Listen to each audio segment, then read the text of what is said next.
No, there ain't no stopping us. Fly without boarding pass.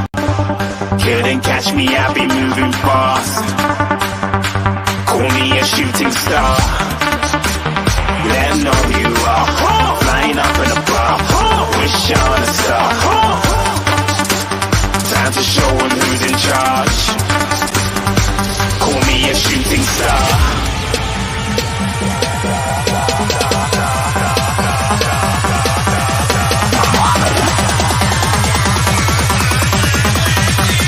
Shooting stars. Didn't even get to cross.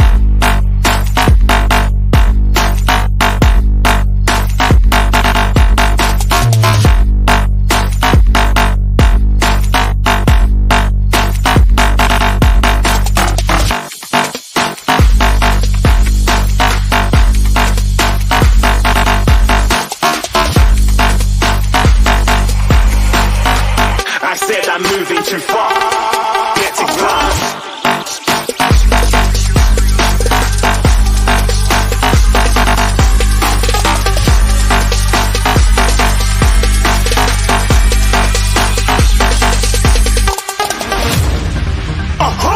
Looking at a shooting star. Got more than a couple of people going mad. I swear they're rooting hard. Said I might be big in the game like she went and got them breast implants. I said I'm moving too fast. Didn't even get to glance. I'm ready to eat up track like I'm seated in a restaurant.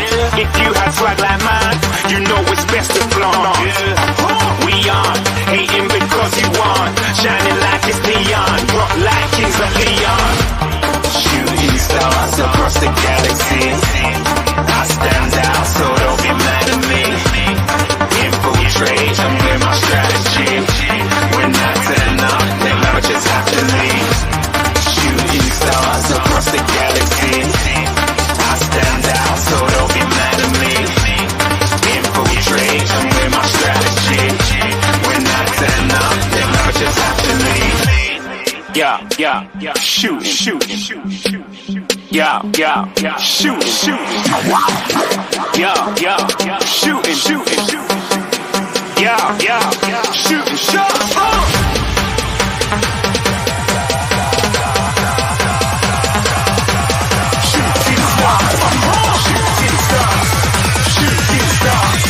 Shooting stars. Didn't even get to cross.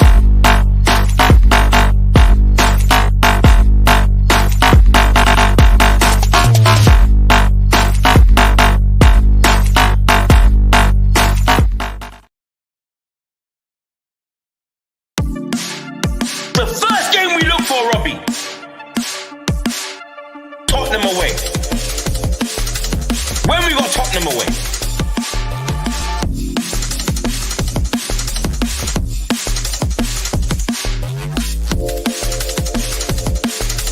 Tottenham away. When we got Tottenham away?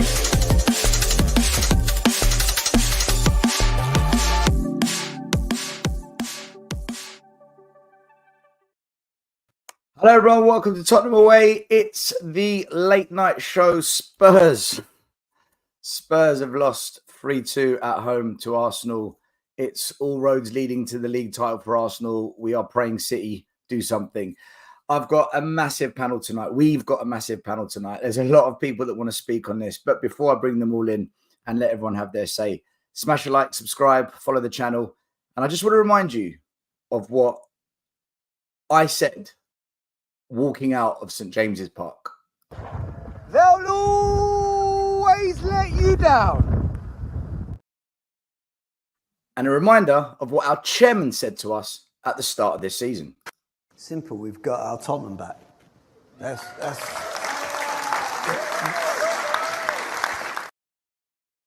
Let's bring in everyone. We've got Mari, we've got Charlie, we've got Dan, Adrian, Michael, Sava, Haz, and TJ. Let me reshuffle this around a little bit. Let's shuffle this around a bit. There we go. Shuffle the deck. Guys, do you know what? I could start so many places with this, but I'll just say my 20-second bit, and then we'll go around. Just take 1 minute each. Let's not go into a rant just yet. Hello, obviously. Good evening to all of you. Big up to everyone in the chat as well. Hope everyone's well as you can be. But, you know, for me, guys, I don't care who the manager is. I don't care who the chairman is. I don't care who the players are. If you can't step up in a game like this. 20 seconds, bro. 20 seconds. Bro. All right. Off to you, Maury. Honestly, if you cannot step up in a game like this, for me, it's as simple as this. We've got a problem with our chairman. We've got a problem with our manager. We've got a problem with the coaching staff. We've got a problem with the players. And I know this is the one that hurts everyone. We have got a problem with our fan base. Yes, the fans. The whole thing for me stinks. And Maury, before I pass the baton on to you, I've seen it all before. And that's why I am the way I am. Maury, over to you. Not sad, not disappointed, just checked out. Just like this time last season, just checked out. Just checked out, man. It's nothing new. Well, Maury, it's the first season. Maury, it is the same ingredients. It's not going to change. You saw one team with quality. You see another team, we just do it by quantity. And when I say this, it's just that, yes, they had the ball for 28 minutes, but you know what? In those 28 minutes, they played winning football in that possession. In those 20, they did what they had to do to win these games. I'm in that boat where I want to win games. I don't care we played pretty for 78 minutes. It wasn't pretty to me, all right? People compare the type of ball that we're playing to Harry Redknapp. And I'm like, are you blind? I'm like, are you blind? I fell in love with Spurs because of that Harry Redknapp team. I'm not in love with what I'm seeing right now. That's not pretty football, right? Just holding the ball, wasteful possessions, players who are not good enough. I'm going down the list of the players. Only 2 players can hold their head high in today's game. The rest of the players, along with Ange, who's going to get most of the criticism tonight. Yeah, it doesn't cut it. I've checked out. We're not getting Champions League. I was done weeks ago, and now just for content purposes, I'm watching the game. But I'm checked out. I'm ready. I'm ready for Copa America and the Euros. I'm ready. Adrian, you got 1 minute. All right. And well, you're not allowed to mention the academy. You're not allowed to mention the academy. All right. It was a game of 2 halves, really, wasn't it? And it was disappointing. I mean, especially going 3 goals down with poor defending to concede probably what was 15 goals now from set pieces. I mean, that is poor. That is very poor. There were a couple of decisions that went against us in the first half, which I'm going to ask you guys because there's one of them's really got me going. The ball that come off 2 Arsenal players for Decky to be offside. Someone explain that offside rule to me, because to me, he's now not offside because of the phase. So to me, that goal should have stood. This is when I start to question people in VAR. I'm not defending Spurs on the performance here, but I need the facts because I'm a facts-based person, as people know, right? So there was that. The other thing that got me when my mate said next to me, sitting me like, "Oh, if Decky had got down, we got the penalty, not the Maddison dive afterwards, right?" And then they'll go up and they score. Well, I said to him, when it's down to penalty decisions, right? Was it a foul? Was it a foul? Decky was clipped from behind. The player didn't get the ball. It was a foul. To me, that was a penalty. Now, they're just things that went against. I'm not defending the performance on that, even though we had a lot of possession, you know. The defending at corners, I mean, come on. I mean, like, it's a disgrace. It's schoolboy stuff, you know. It's schoolboy stuff. And as a defender, if you should have intelligent awareness to, you know, to smell a threat, right? And even from set pieces, other teams have got dangerous players. You know where they are, right? You get up, you mark them tight, even if they're pushing and shoving, it's equal. you know, and like it's baffling me. The defending is baffling me. I know Managerial and Matty Wells are supposed to be the ones that deal with defensive stuff, right? And Ryan Mason does with the offensive stuff, the free kicks and stuff like that, and probably Paul Curtis or whatever, or someone else, right? Yeah, I'm perplexed with VAR, and like down at half time. I just stick with half time. There was a few boos in the ground, not that many, but there wasn't a feeling of resignation of even we've lost this game. That's one thing with Ange ball. You never know what's going to happen around the corner. Years ago, 3-0, game over, blah, blah, blah. And then we, so I'll stick with that. But there was people around me who said, if we get a goal, well, So I get that angle. You get that with Ange ball. Maybe that's delusional, but you get that with Ange ball, So I'll leave it there and let other people comment on the first half. Dan, you got a minute to say what you got to say? Same Spurs, different game, innit? Manager is who I blame more for this one. Players, yeah, it's all good looking pretty, having the ball and everything, but if you don't do anything with it, what does it even matter? Maddison, screamed for him at the club for ages. Now he barely even looks like a fairy on the pitch. But that manager of ours, this was his game to take a chance and prove something that he's got a plan somewhere. He's got ideas. He can do something. Can he? No. When is he going to learn? This is the Premier League, not Scotland. And I don't think he's going to change. He's got 6 months from me next season. And if I don't see a change in how he does things in certain games or puts the effort in, you might as well stick him in the bin and start again because you ain't losing much. He just stands there like you might as well give him a can of Foster's and a straw hat. Sava, do you think he stands there like he drinks a can of Foster's and has a straw hat? I feel like the guy's got absolutely no emotion on the sideline, but we'll talk about that later. I'll go for a minute right now. 1 minute from 12 minutes 30 to 30 minutes 30. Right. I'm not even upset. I'm not hurt. I'm not surprised. I'm not going to do what Adrian did and start blaming VAR and all these decisions. I thought they got every decision spot on today. We just don't like it when it goes against us. I thought every decision was brilliant that the ref did today.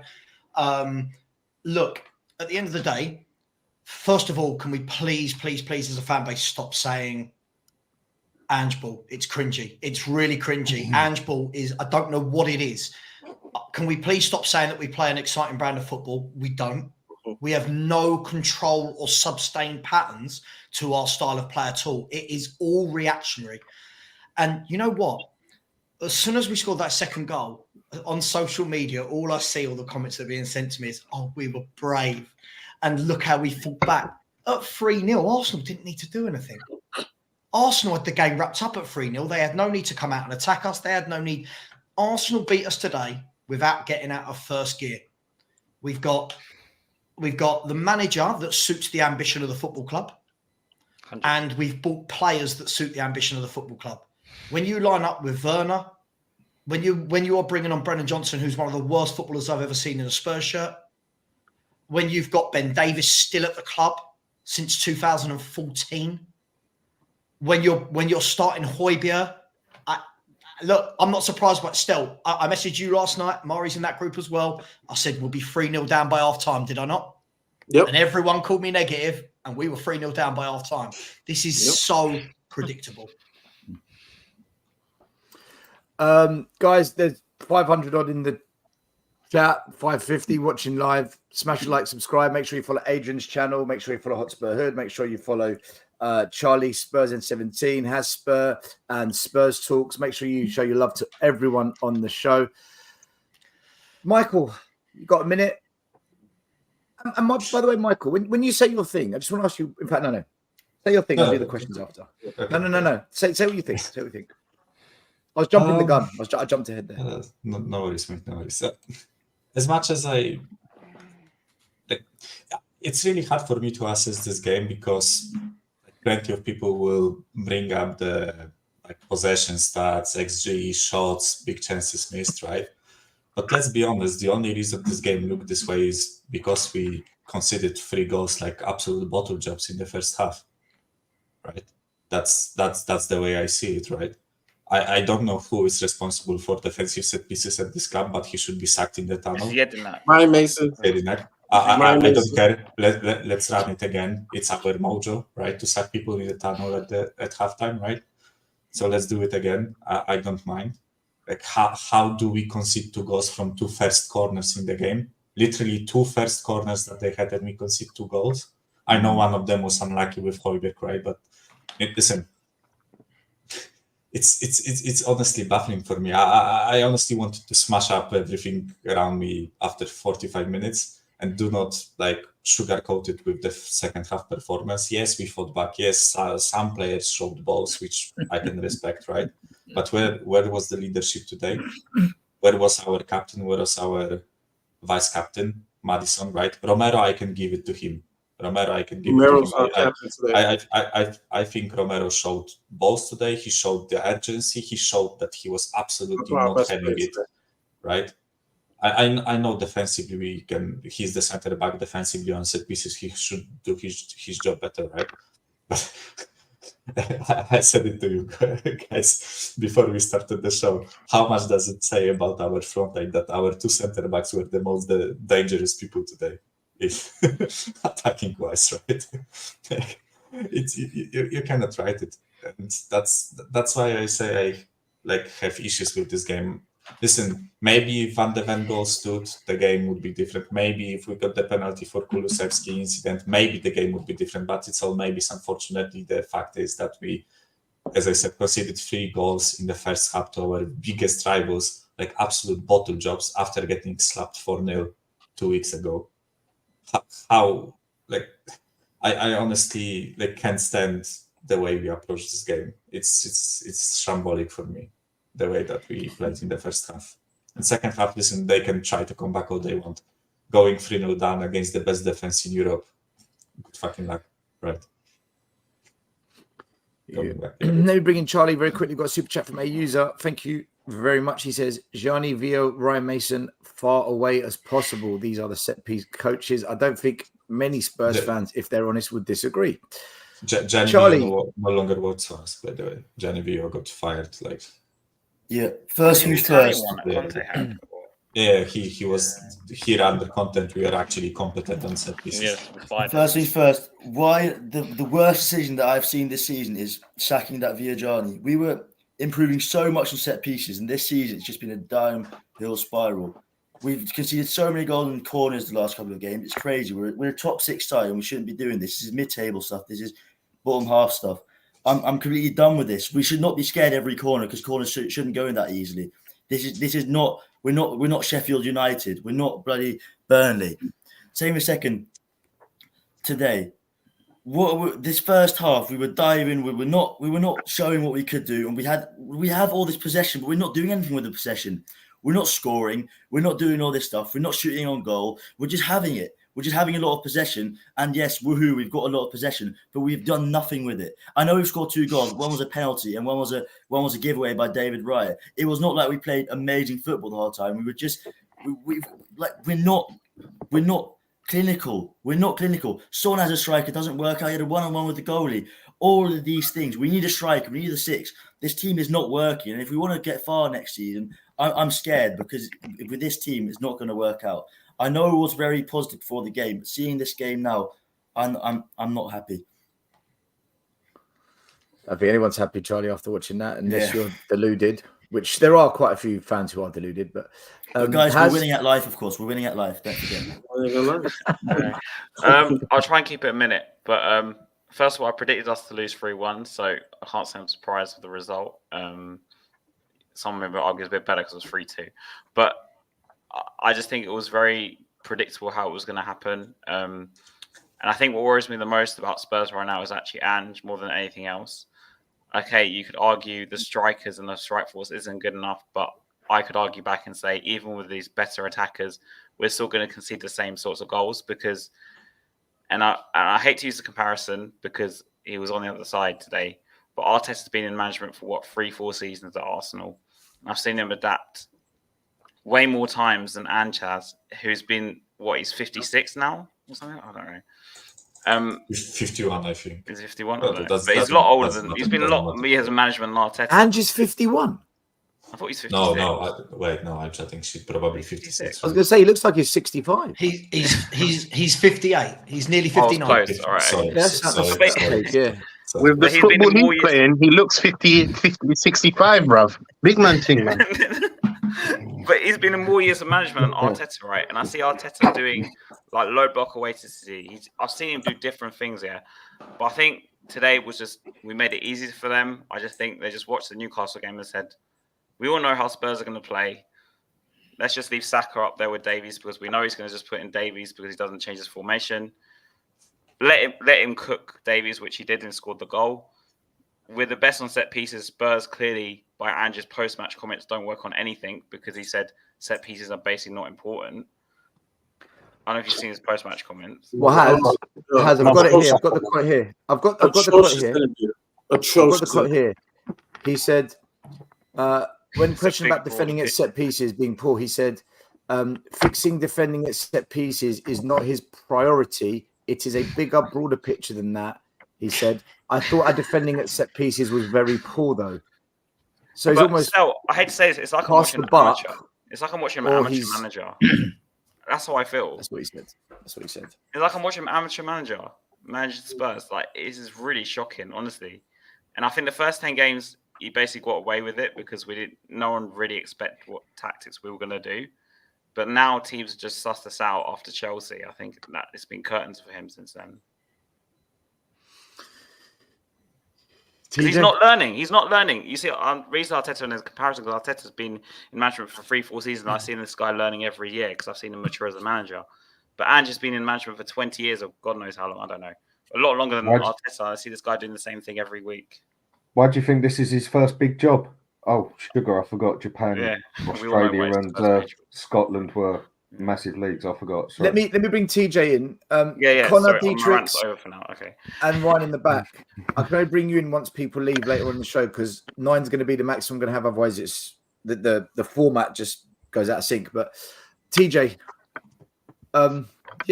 what's your 1 minute thought? I'm peed off, man. I don't have no 1 minute thought. I have 110-minute thoughts, bro. Like, on a serious note, man, it's frustrating. You know what's frustrating? Conceding the same damn goals every single week. Every single week. The same thing. I'd rather us concede something different. It's the same thing.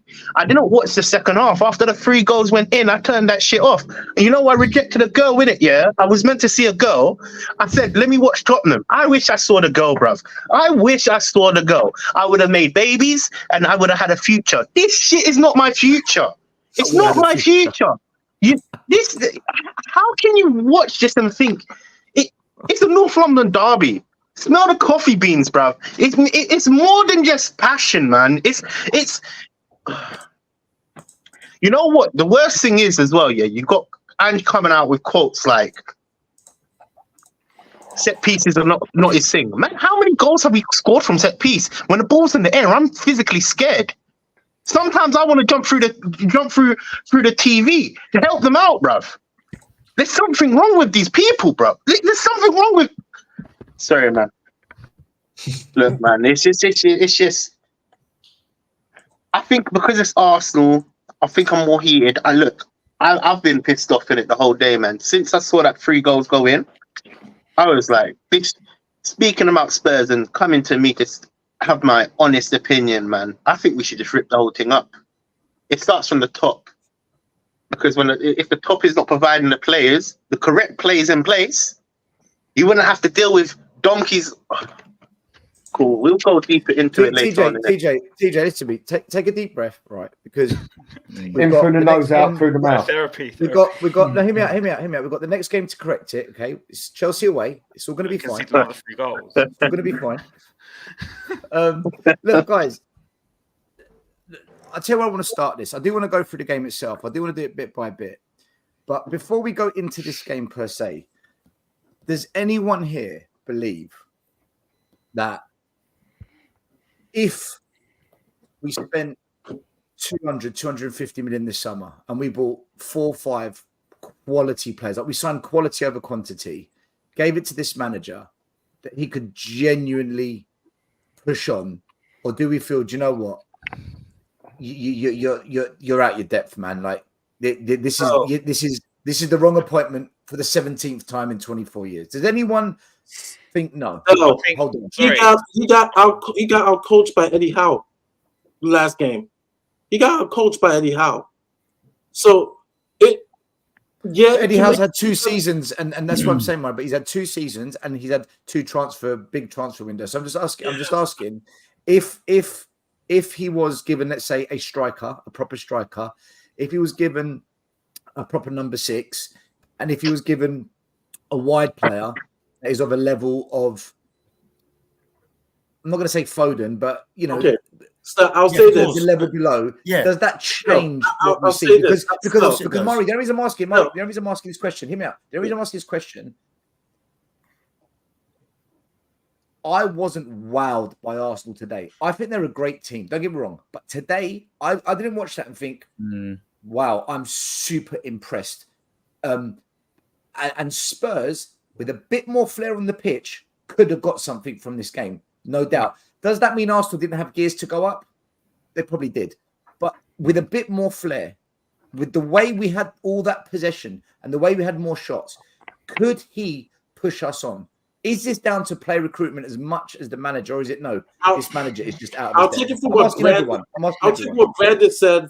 He's an Arsenal supporter that goes on the terrace. A few Arsenal fans will say, admittedly, they said out in the open that Arsenal did not really look good today, but they did everything they needed to win the game. And for me, in regards to Ange, and even Ricky Sachs is doing a moonwalk right now, saying that there's, in his gut feeling, I believe that Ange will not do the tactics that's needed to get a big result in a game. Either it's the season or a domestic cup run or Europe run, like Europa League. He will not change or adapt to take to win.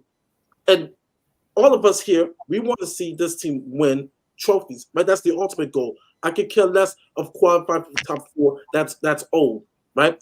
It is being able to do what you need to do to win. And Arteta has adapted in the sense of, right? People criticize him getting the draw at Manchester City, right? Yeah. But he did what he needed to do to get a result there that could possibly benefit them. Did he though, Mari, or did we give it to him by having? I sat in the South Stand and I watched these goals in front of me. Every corner kick they had, I saw our players lining up in front of the keeper, 6 yards out, marking grass, an empty space like oxygen was going to attack them. All their players, Arsenal, lined up away, and as soon as the cross came in, they came flooding in, and it's almost like, who am I picking up? Who's picking up who? Oh, it's in the back of the net. Yeah. Can I just say, well, if you don't believe that, Adrian, let's have a speak, and then I'll come back to you. All right? Okay, I'll come back to you after that. I want to say something after you're done. Sorry. Yeah. Listen, I think there's a number of ways of looking at this. We've got to remember that in the last 13 days, Arsenal have played 4 games. They've played 4 games in the last 13 days, come to a difficult away ground in a London derby. And still, we can look at them and go, we weren't that impressed today. But watch them for the last 2 years. They are a bloody good football team. They are organised. They are well drilled at the back. They are everything we're not in possession. Our possession is very hurried. Everything is rushed. Everything is, we've got the ball. We must react really quickly. Theirs is more put the foot on the ball, build up play, get it to Rice, let Odegaard have a look around and see who we can bring into the game. Can we get Saka and Martinelli or Trossard? Saka, were they like that in the first 2 years of Arteta? Were Arsenal like that in the first 2 years? No, but going to Haz's point from what he said earlier, what you've seen that Arteta has evolved and adapted and moulded. Now, after 2 years, not 1 year. But the difference is our manager a number of times has said this is who we are. We don't change the style for anybody. Right? Who we That's are, the mate. problem. This is the problem. Is it Charlie? People like you can protect the manager. This is the manager that has said only the players that sign, no one signs for this club without my say-so. And he's bringing Timo Werner and Brendan Johnsons. Right? I'm not protecting the manager. Hang on. My point is this, Charlie, right? And I'm not having a go at you, mate, but my point is this. The manager himself is saying, I sign these players. Yeah. So when people are going, oh, it's year one, nearly all of that forward line is his. Right? Nearly all of the forward players at this football club that don't work are his players that he signed. He signed 5 of them. Right? Mm-hmm. You look this back four that everybody all season, all the Spurs fans have been raving about. This back four is on course to let in as many goals as last season's back four. And I was told the only problem was Eric Dyer. Eric Dyer's not at the football club anymore, and we're still conceding goals at the same ratio as when we had Eric Dyer. That's true. That's true. In 5 years, I'm just going to drop a couple of facts, if I may, still, before I go. In 5 years, in the last 5 seasons, this is our worst season for clean sheets. Did you know that? This is our worst season for 5 years for clean sheets. Now, listen, I said at the beginning of the season, I'm not bothered if we finish 4th, 5th, 6th, 7th, 8th, and I'm not. Year one, not fair on a manager. I don't care about that. So when people go, but we're 5th, I don't care. I look at the bigger picture and I look at this manager right now and I think to myself, you've now had 40 odd games, 36 games or whatever as a Spurs manager, and not once have you shown any sign of adapting. Not once. When you're 2-0 down at Newcastle and you can see that Anthony Gordon is getting in behind time after time after time, and you're thinking, drop the defence 5 yards. Nope, keeps doing the same thing again and again and again. Today, you know that one ball over the top to Saka is going to ruin us. What happened for their goal? Ball over the top, Saka, bish, bash, bop, boom, right? This is why I'm not disgusted by it, but to answer your question, Stel, sorry for going on a tangent, to answer your question, Stel, right? At the end of the day, one, you and I both know, I know you have to ask the question for the show, but you and I both know we're not making 5 quality signings, so that question doesn't really matter. And 2, I don't think there's no proof to suggest that if this manager gets quality players, that he knows what to do with them. There's no proof. He's never had to do it. This is the best squad of footballers he's ever had in his career. And our defence is shocking. I'll ask you this before I go, Stel. Sorry. I'll ask you before I go. Name me one player other than Van der Ven that benefits from this formation. Name me one player who's impressing. That's the problem. That's the problem we have. Van der Ven's there isn't. He can't get the midfield right. He you can't. Benson Core looks awful. He looks horrible. Sarr, don't know what he does. Højbjerg is crap anyway, and people wanted him in the team. Sorry, Danny. Right.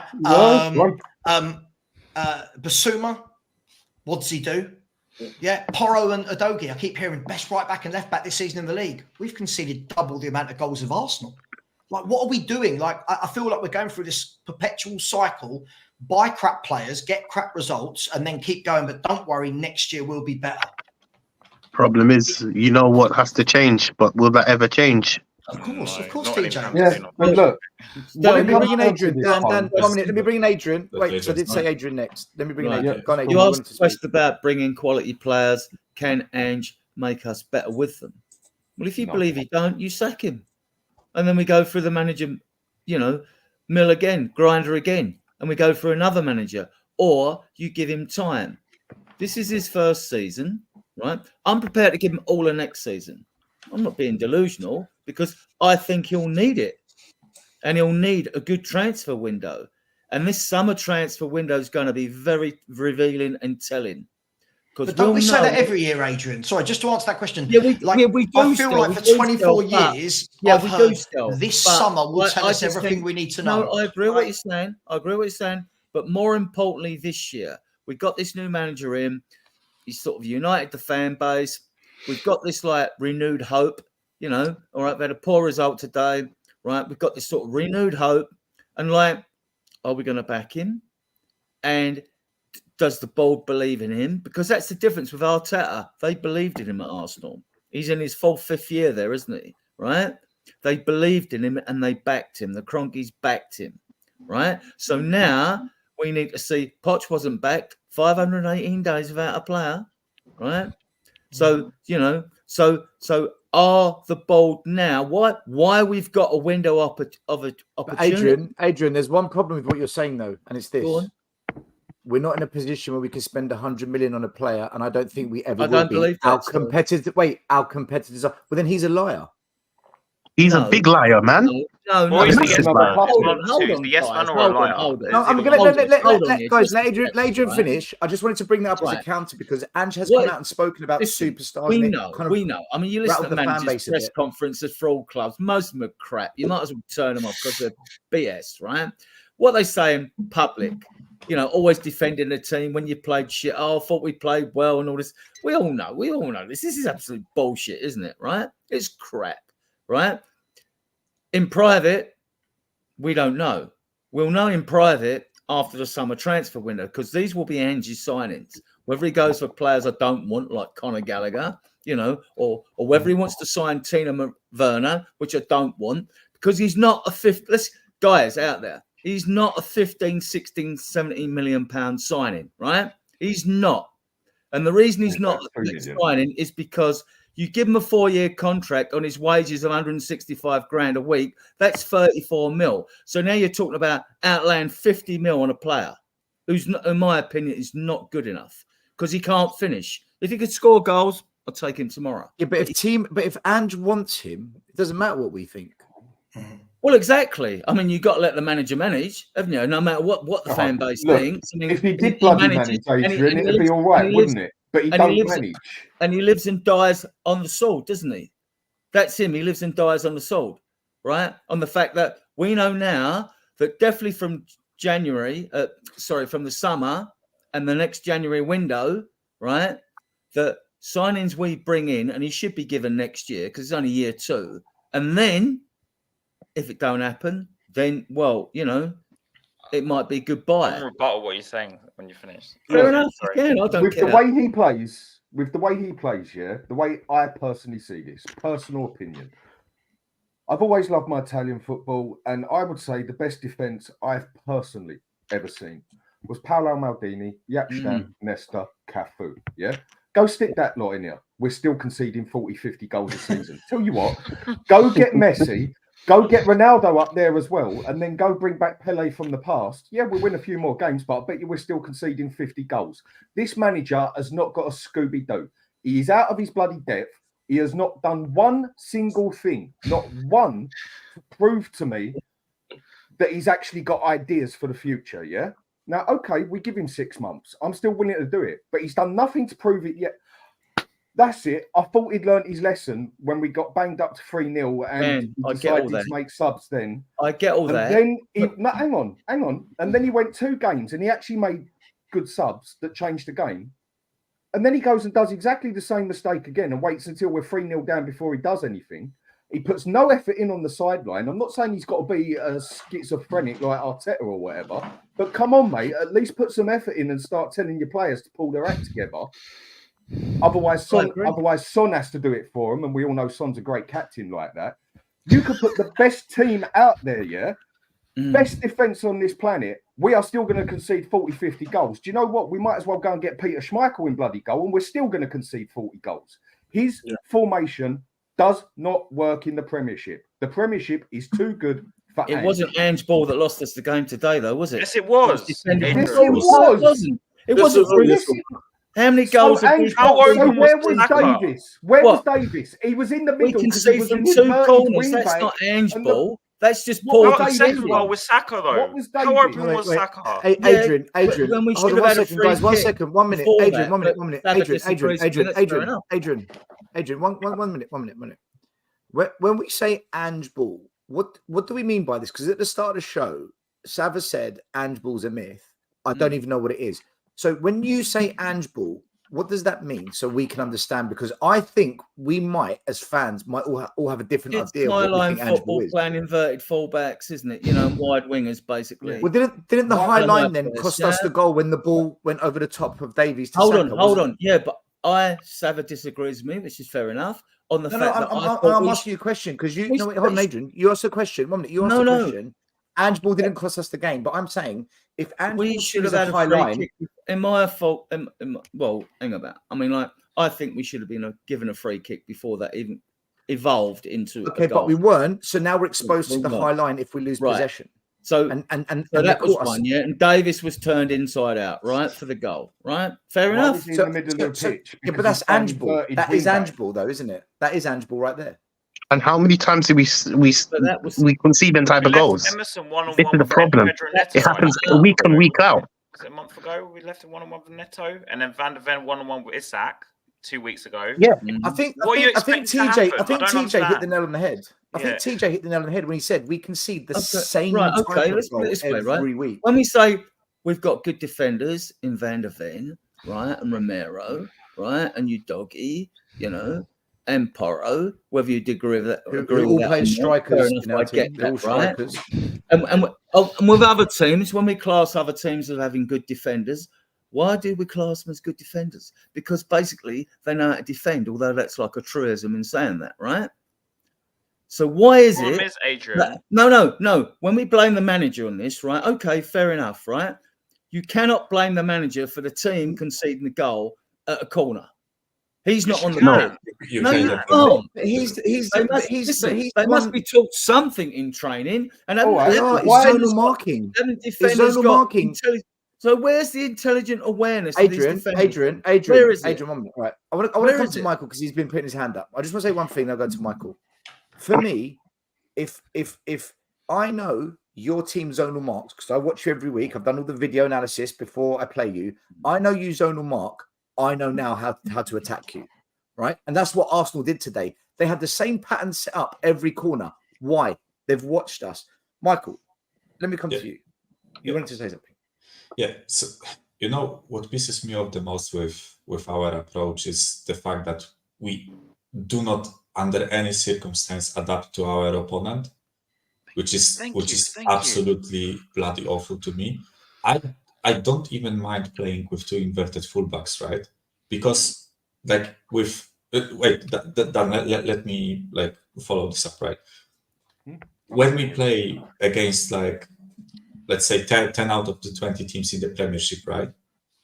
Who will absolutely low block. Like let's get Sheffield as an example, or Brentford, or I don't know, someone else, right? Then the two inverted fullback can help you break down the defense, right? But when you play against teams like Newcastle and you look at their squad, right, and you see Isak, who is absolutely rapid, right? You see Gordon, who is rapid, strong, right? You see Arsenal and they have Saka. Then why the fuck aren't we adapting to that, right? Why are we inverting both fullbacks into the midfield and leaving our centre backs exposed like we did against Newcastle? Or why aren't we, in this case, like today, why aren't we leaving Van de Ven back to defend against Saka, who can impose himself physically against Saka and can actually outrun him, like he did against Martinelli in the second half, by the way, and we leave Davies there to get absolutely cooked, right? Again, let me bring you a different example, right? And kudos to Polish presenters today, because they highlighted the thing, and I actually really appreciate it. Now I can give it forth to you. They literally pointed out Ben White 3 times in the first half, slowly walking into our box, right?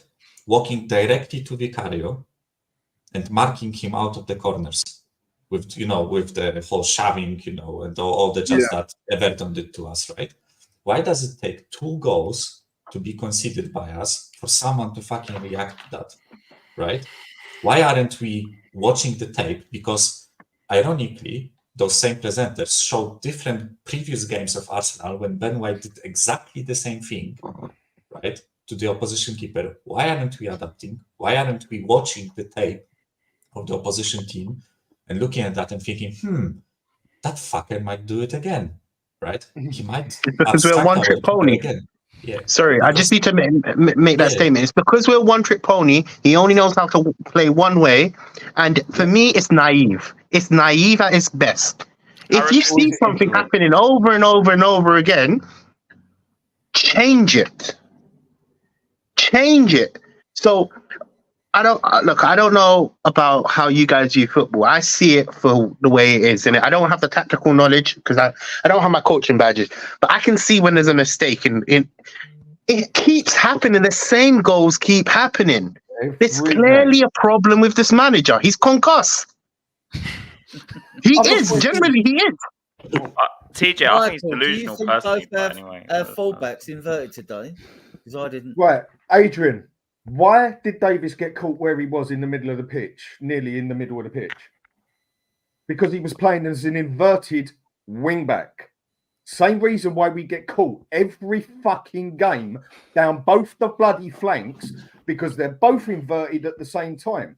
Now, if you've got any sort of common sense as a manager, this is what I do on my football manager, all right? I use one as inverted and let the other three move across. When he comes back, I let the other invert and use it. You know, I mean, I don't know. Maybe Football Manager gave me some good ideas for it. No, that's this Mourinho's manager style needs to anyway. go and Mourinho play. used to do that a lot. I was being sarcastic. Arteta did it last year. With that, changes a lot. then why doesn't he Yeah. adapt? Because when we lose both inverted wing backs, we are naked at the back. We have not got a DN there Yeah, that's but going to Davis stay was there. back for the Saka threat, and he should have dealt better No, with he it. wasn't. How? He It was was in a the middle when the mismatch. ball Adrian, came it was a over. mismatch. And then Well, he it may ran have over been a to him. mismatch, He then was you in the take the middle of player the out, pitch give away a because he free was kick, playing take one for inverted, something, Adrian. Davies has Right. no chance against Saka today, 1-on-1. No chance. Not a chance Well, in then he hell. shouldn't have been He on the was where field, then, he... should he? Then he shouldn't have Yeah, been but that's picked. on the manager. Well, then tell that to the that's on the manager. manager. Yeah. He picks the I- team. I don't understand why we didn't play Dragusin today.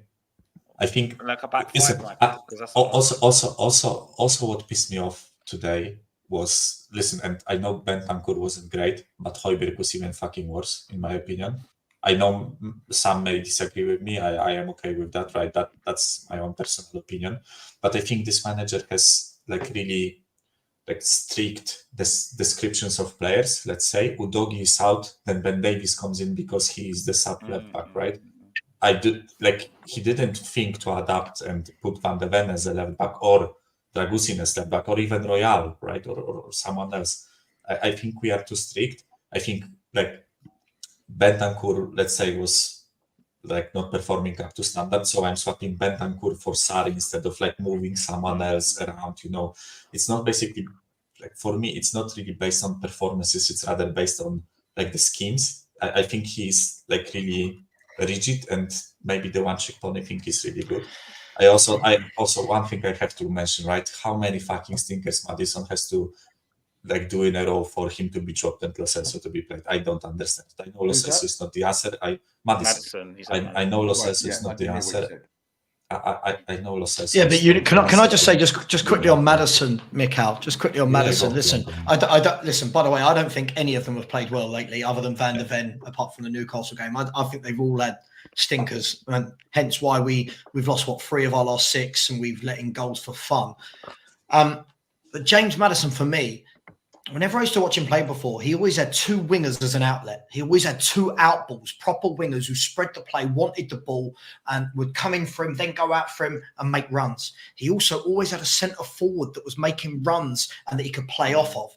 And I know this will be a really unpopular opinion, but I don't care. I'm retired now, and so Heung-min Son is absolutely dreadful as a centre forward in terms of hold-up play, bringing others into the game, anything. So what happens is every time the ball goes up front, you can see Maddison. Listen, he's not been good, but you can see him. He's looking for an out ball. He's looking for the pass, and instead he's got normally a Doggy and Porro right there next to him when they shouldn't be. They should be out there giving him an option.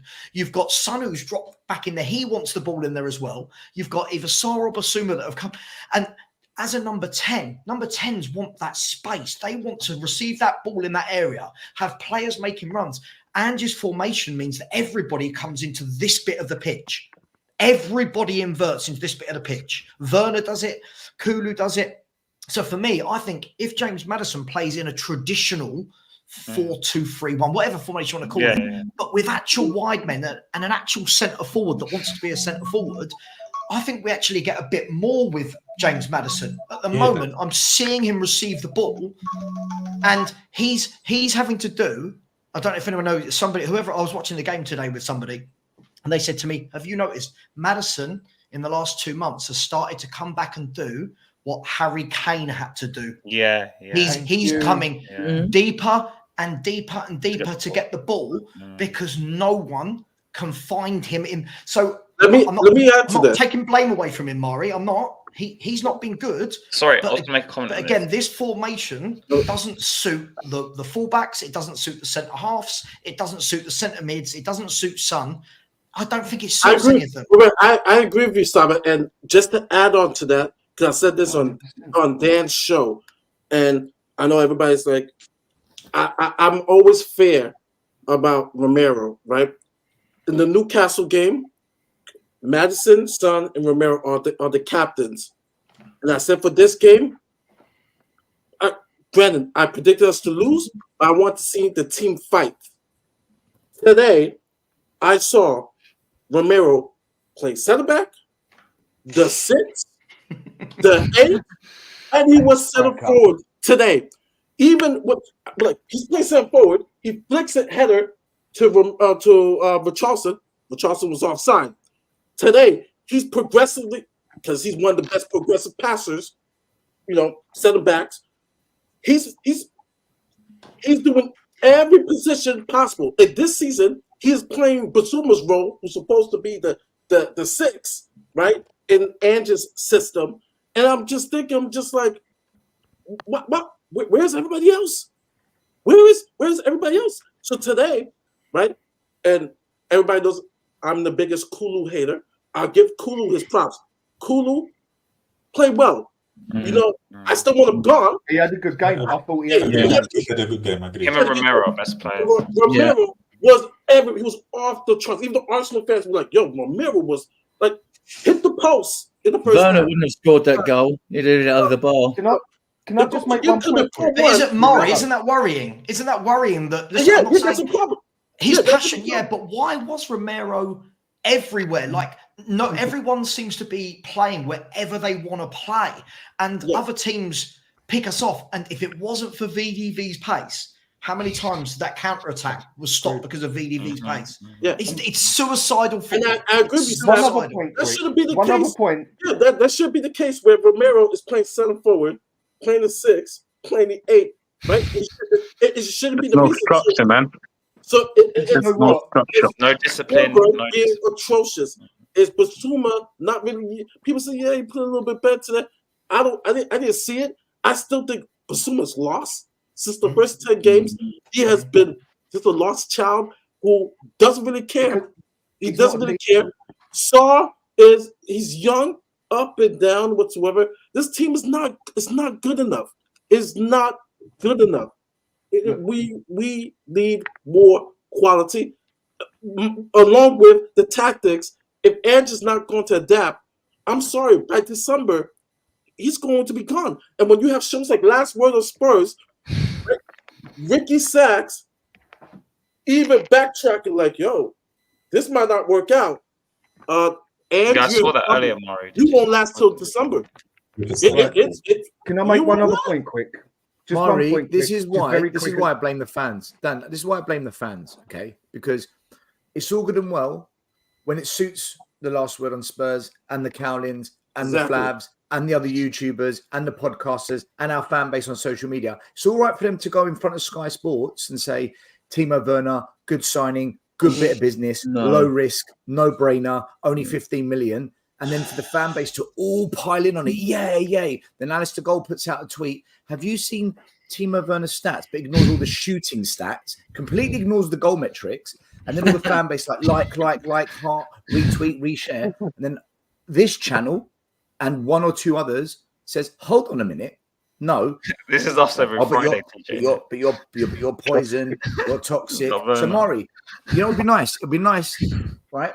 If you said, did you hear what Last One on Spurs says? No. Did you hear what Tottenham Way have been saying from day one? Did you hear what Sav has been saying from day one? Did you hear what Dan? And what about what we have been saying from day one? And this is the problem. This fan base, I feel, is so desperate for success. It's so desperate to find something to cling on to that there's nothing wrong with being positive. And there's nothing wrong with saying, do you know what? We can do this. We can get better.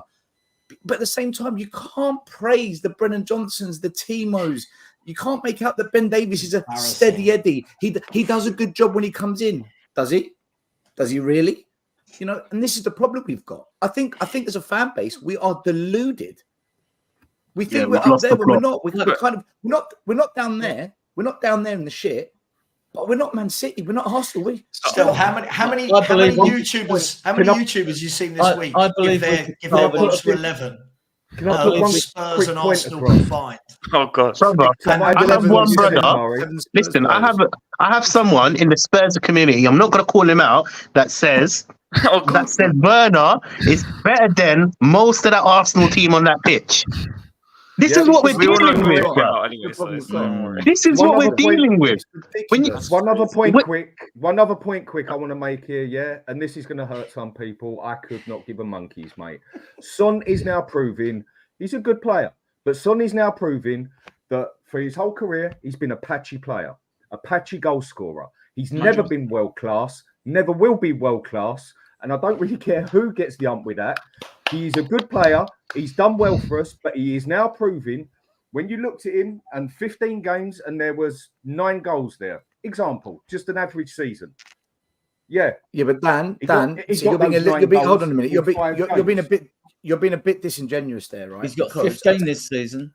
I'll tell you why you're being disingenuous. Where's he been for the past 5-6 games? I'll tell you why you're being disingenuous.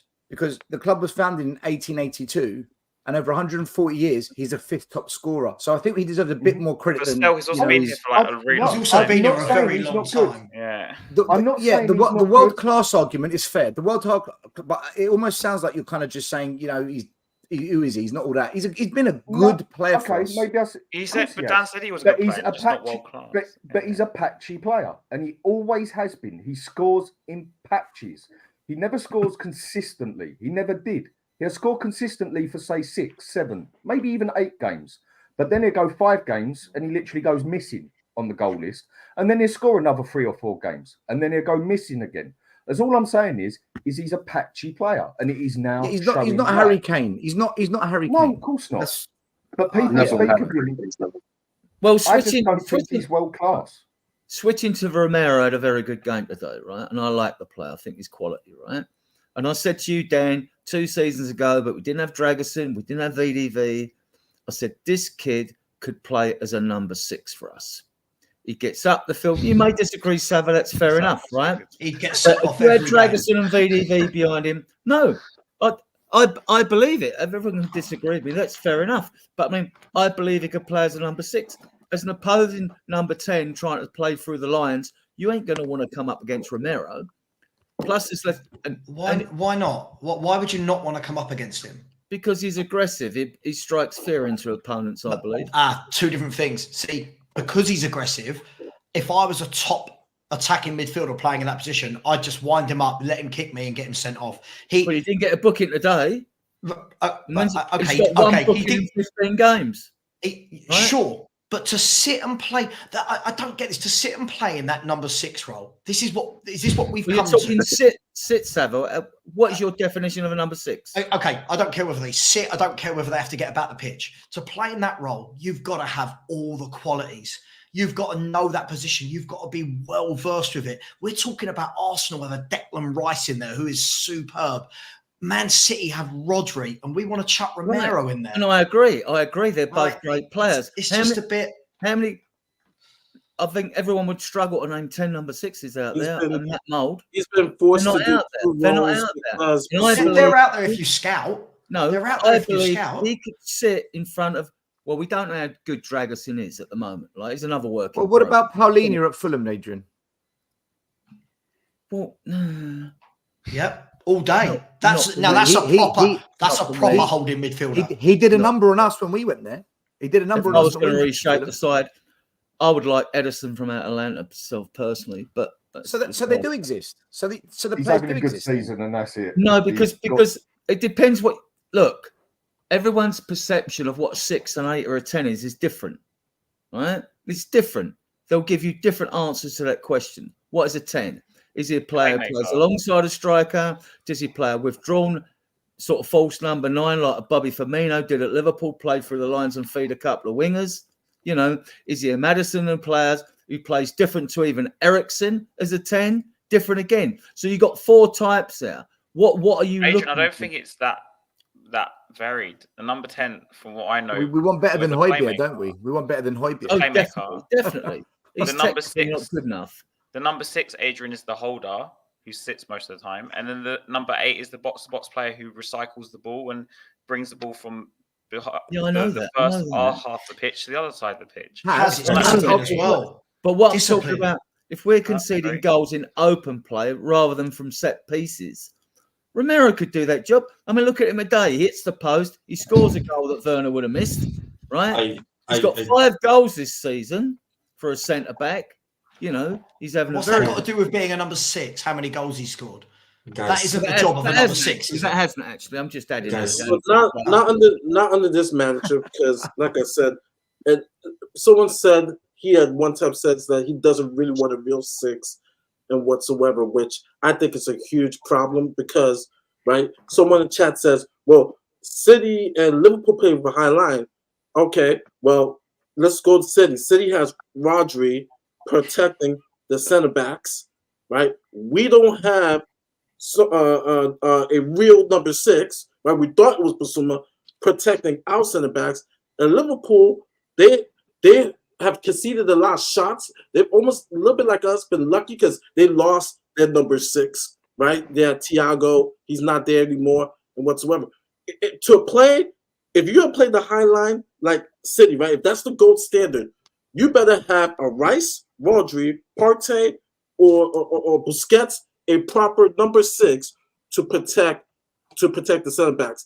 This season, when I watched the game, our midfield has been so terrible in regards to not having a 6.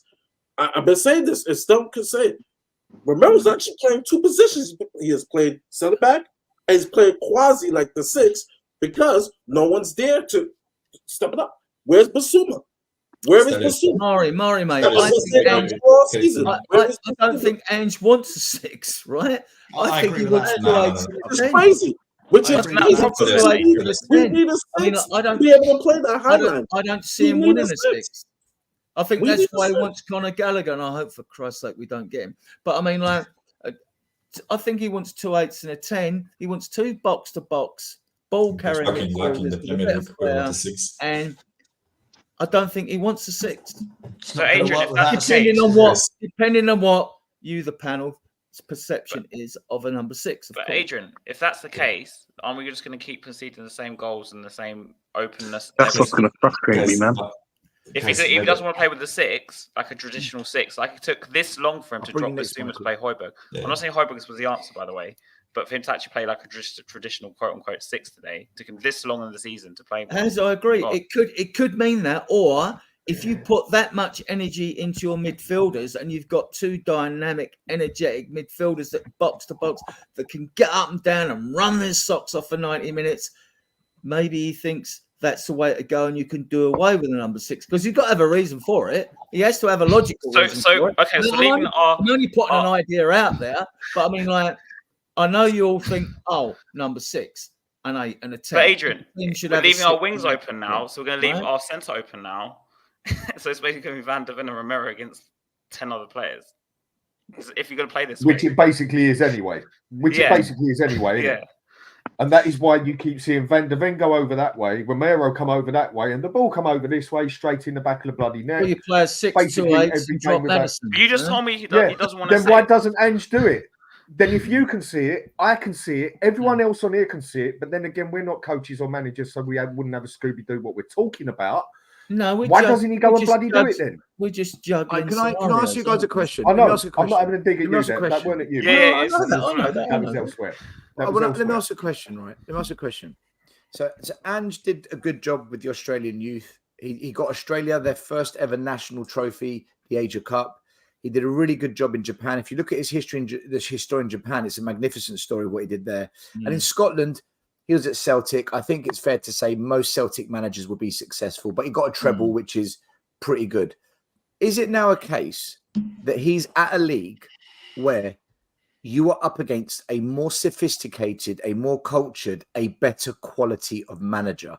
The kind of managers that get paid the biggest bucks in the world to manage some of the best teams with the most resources.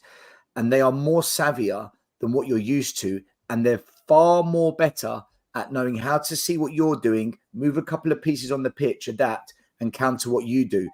This is when I say is Ange out of his depth, I'm just saying, has he ever been up against this level of opponent? Because if you look at his record in Europe, so therefore, is it just a matter of time then? Exactly what Patrick was saying. Patrick Tyrant on Last Word Spring. He said he didn't like him because he looked at what Celtics played, other European teams. They were atrocious. Celtic was atrocious. They got pumped. But do Celtic have the resources Spurs do? Because we know Celtic, they can't compete with but maybe the we type can. of players that we're bringing in, like the Brendan Johnsons, the Manor Solomons. I think Celtic have a better resources to bring players in. We are bringing in the shit on the shit. I mean, we could have brought in a Kudus or Diaby. We didn't go after those guys. We went lower, and then we overpaid Johnson. But Murray, like if you think of the managers that have outdone him this season, you've got Eddie Howe, you've got Gary O'Neill, De Zerbi did him when we went to Brighton. We almost got done by at home to Luton. They almost got a result against us still. Yeah, and these aren't renowned global managers, but they're what you would say competent Premier League managers. Well, they know the Premier League. They know the Premier League. Eddie Howe coached Ange the last game. Yeah, Michael, go on. Yeah, guys, as you know, I'm Polish. I watch the Polish league, right? This will make sense. Give me a second, right? I kid you not, when you watch lower level football, right? Which, like, I think Polish league is comparable to Scottish league. We are a bit worse, right? But it's comparable, right? I kid you not, what you need in those lower leagues is a good system and for your players to know their roles. And if they do that, you are pretty much better than 3/4 of the team in the league, right? Because majority of those teams do not know what they are doing, right? Tactically on the pitch, when they don't have a structure, right? They know some things, but it's not like they are coached to an amazing level, right? And I think you can make the case like you did, Steph, right? When he was playing in Japan and when he was playing in Scotland, right? I'm not saying those coaches are completely incompetent, right? But he came and he implemented an extremely attacking, well-organized system, which just by default was better than what most managers did. That's how I see it, right?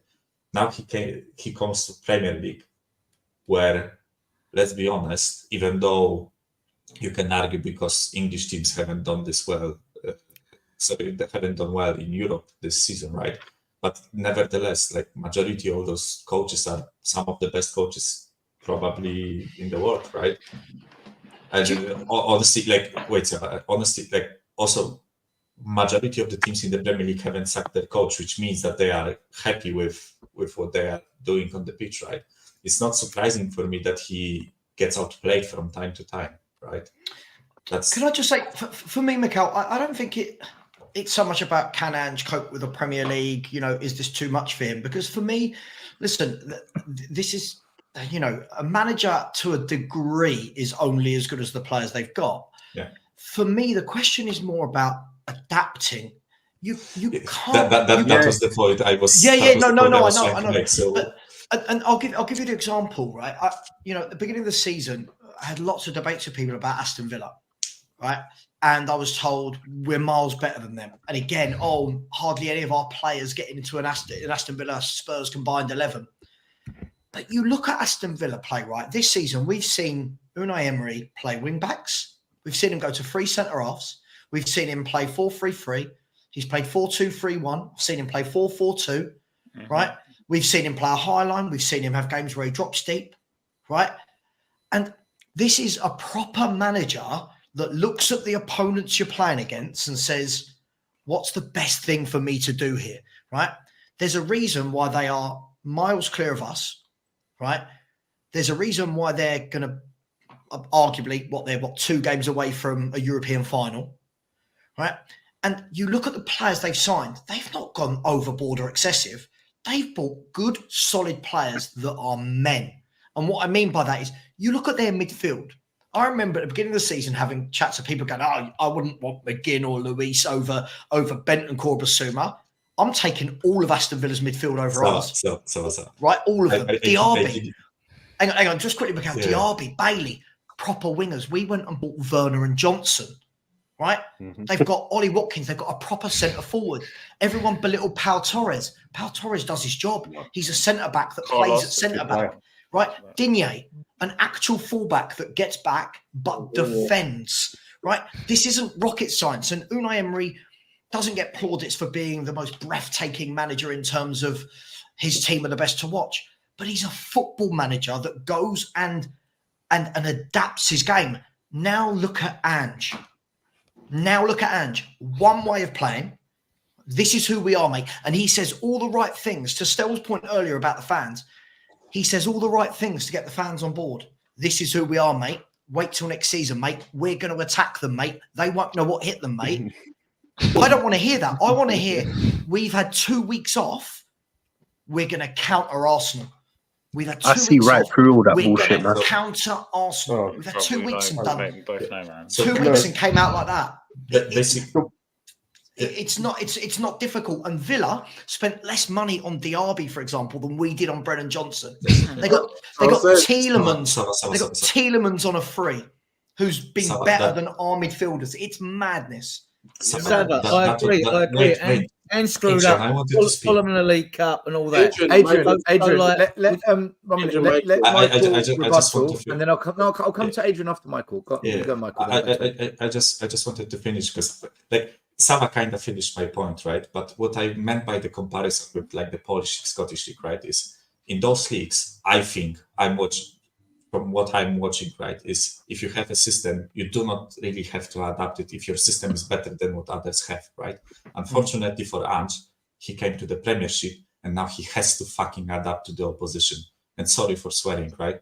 But unfortunately, some of the tactics that he's doing won't ever work against some of the opposition because they will have tape on you. They will counter what you are doing, right?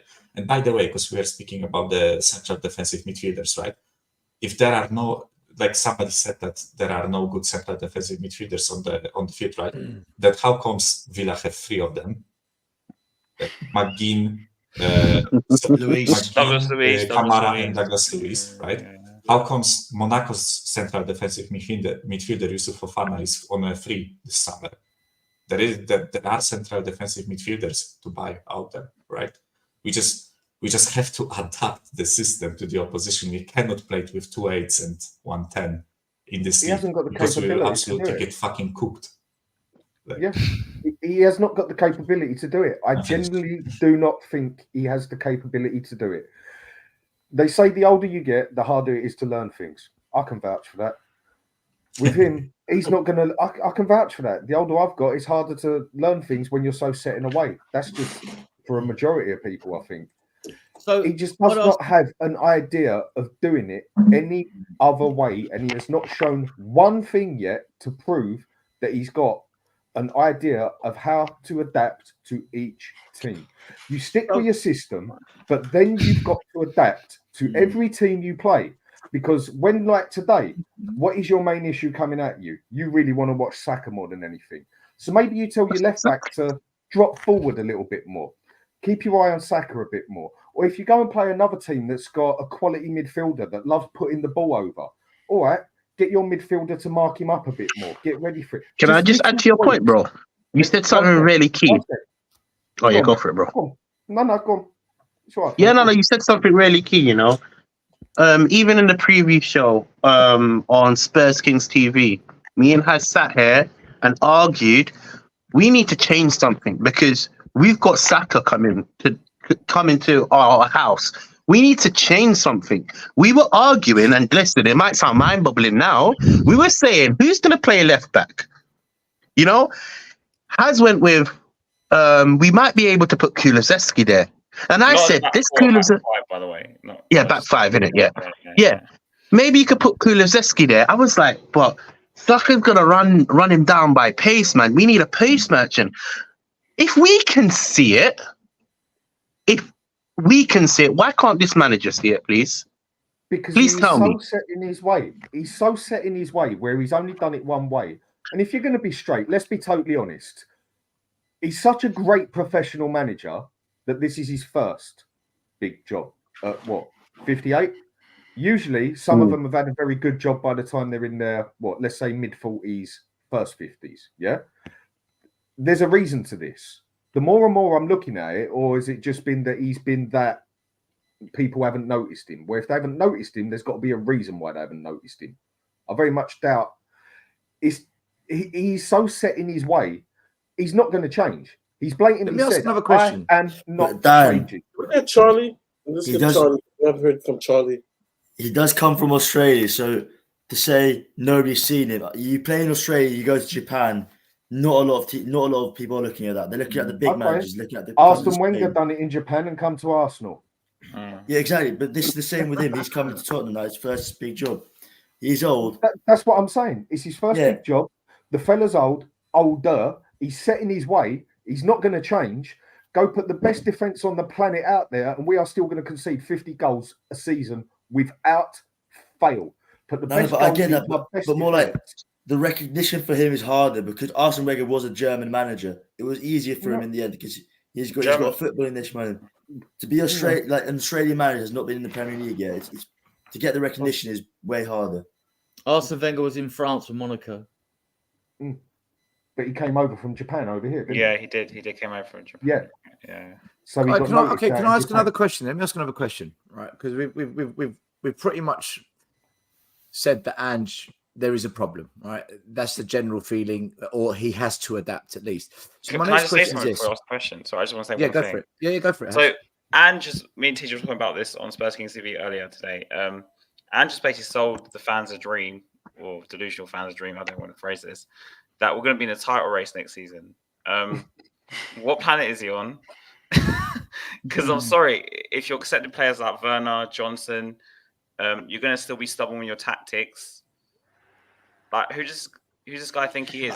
Has I just said to you, he says what the fans want to hear. Yeah, he says we're in a title race. All managers look do how that, many though. of our fans. Look how many of our fans this year have talked about being in a title race after 10 games. Oh, it's crazy. It's embarrassing. Last Look how many point- of our fans on this lead up to this week have talked about beating Arsenal 3-0. Have talked about keeping a clean sheet versus Arsenal. We've talked about 8 of our players getting into a combined 11. It's embarrassing. I'm not even shocked by anything I saw today. This is what we do. We knew this was going to happen. Look, come on. Come on, I'll say my last bit. I'll say my last bit on this quick. That I've said 100 times, but I'm going to say it again. Everyone bigs him up for what he's done. Yes, he has done good stuff at the club. And one thing he gets a lot of credit for is winning the fan base. What a poxy little job. I could have done that. I could have won every single fan base out there, just me sitting there. Go and play attacking football, boys, or kick the ball forward. As soon as he'd done that, 90% of the fans behind his back. Easiest job a manager ever had on that one. The rest of it, not so easy. He's got to do it. But winning the fan base, I could have done that. I want to. By the way, no one here so far has said Ange out, have they? No. No, I said no. I've not said it. Where people are talking about that. I haven't said it yet, but I said. Look, I said. I'll be listen. I put myself on air, man. I said if we sign Werner, and I didn't. You know what? I didn't even know Stowe said it at the time, innit? But you've got to see the hate I got. Listen, I didn't realize you said it. But this is totally different. This was.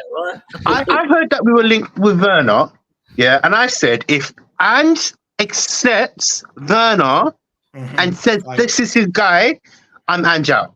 Game over. Yep. I said I'm Ange out.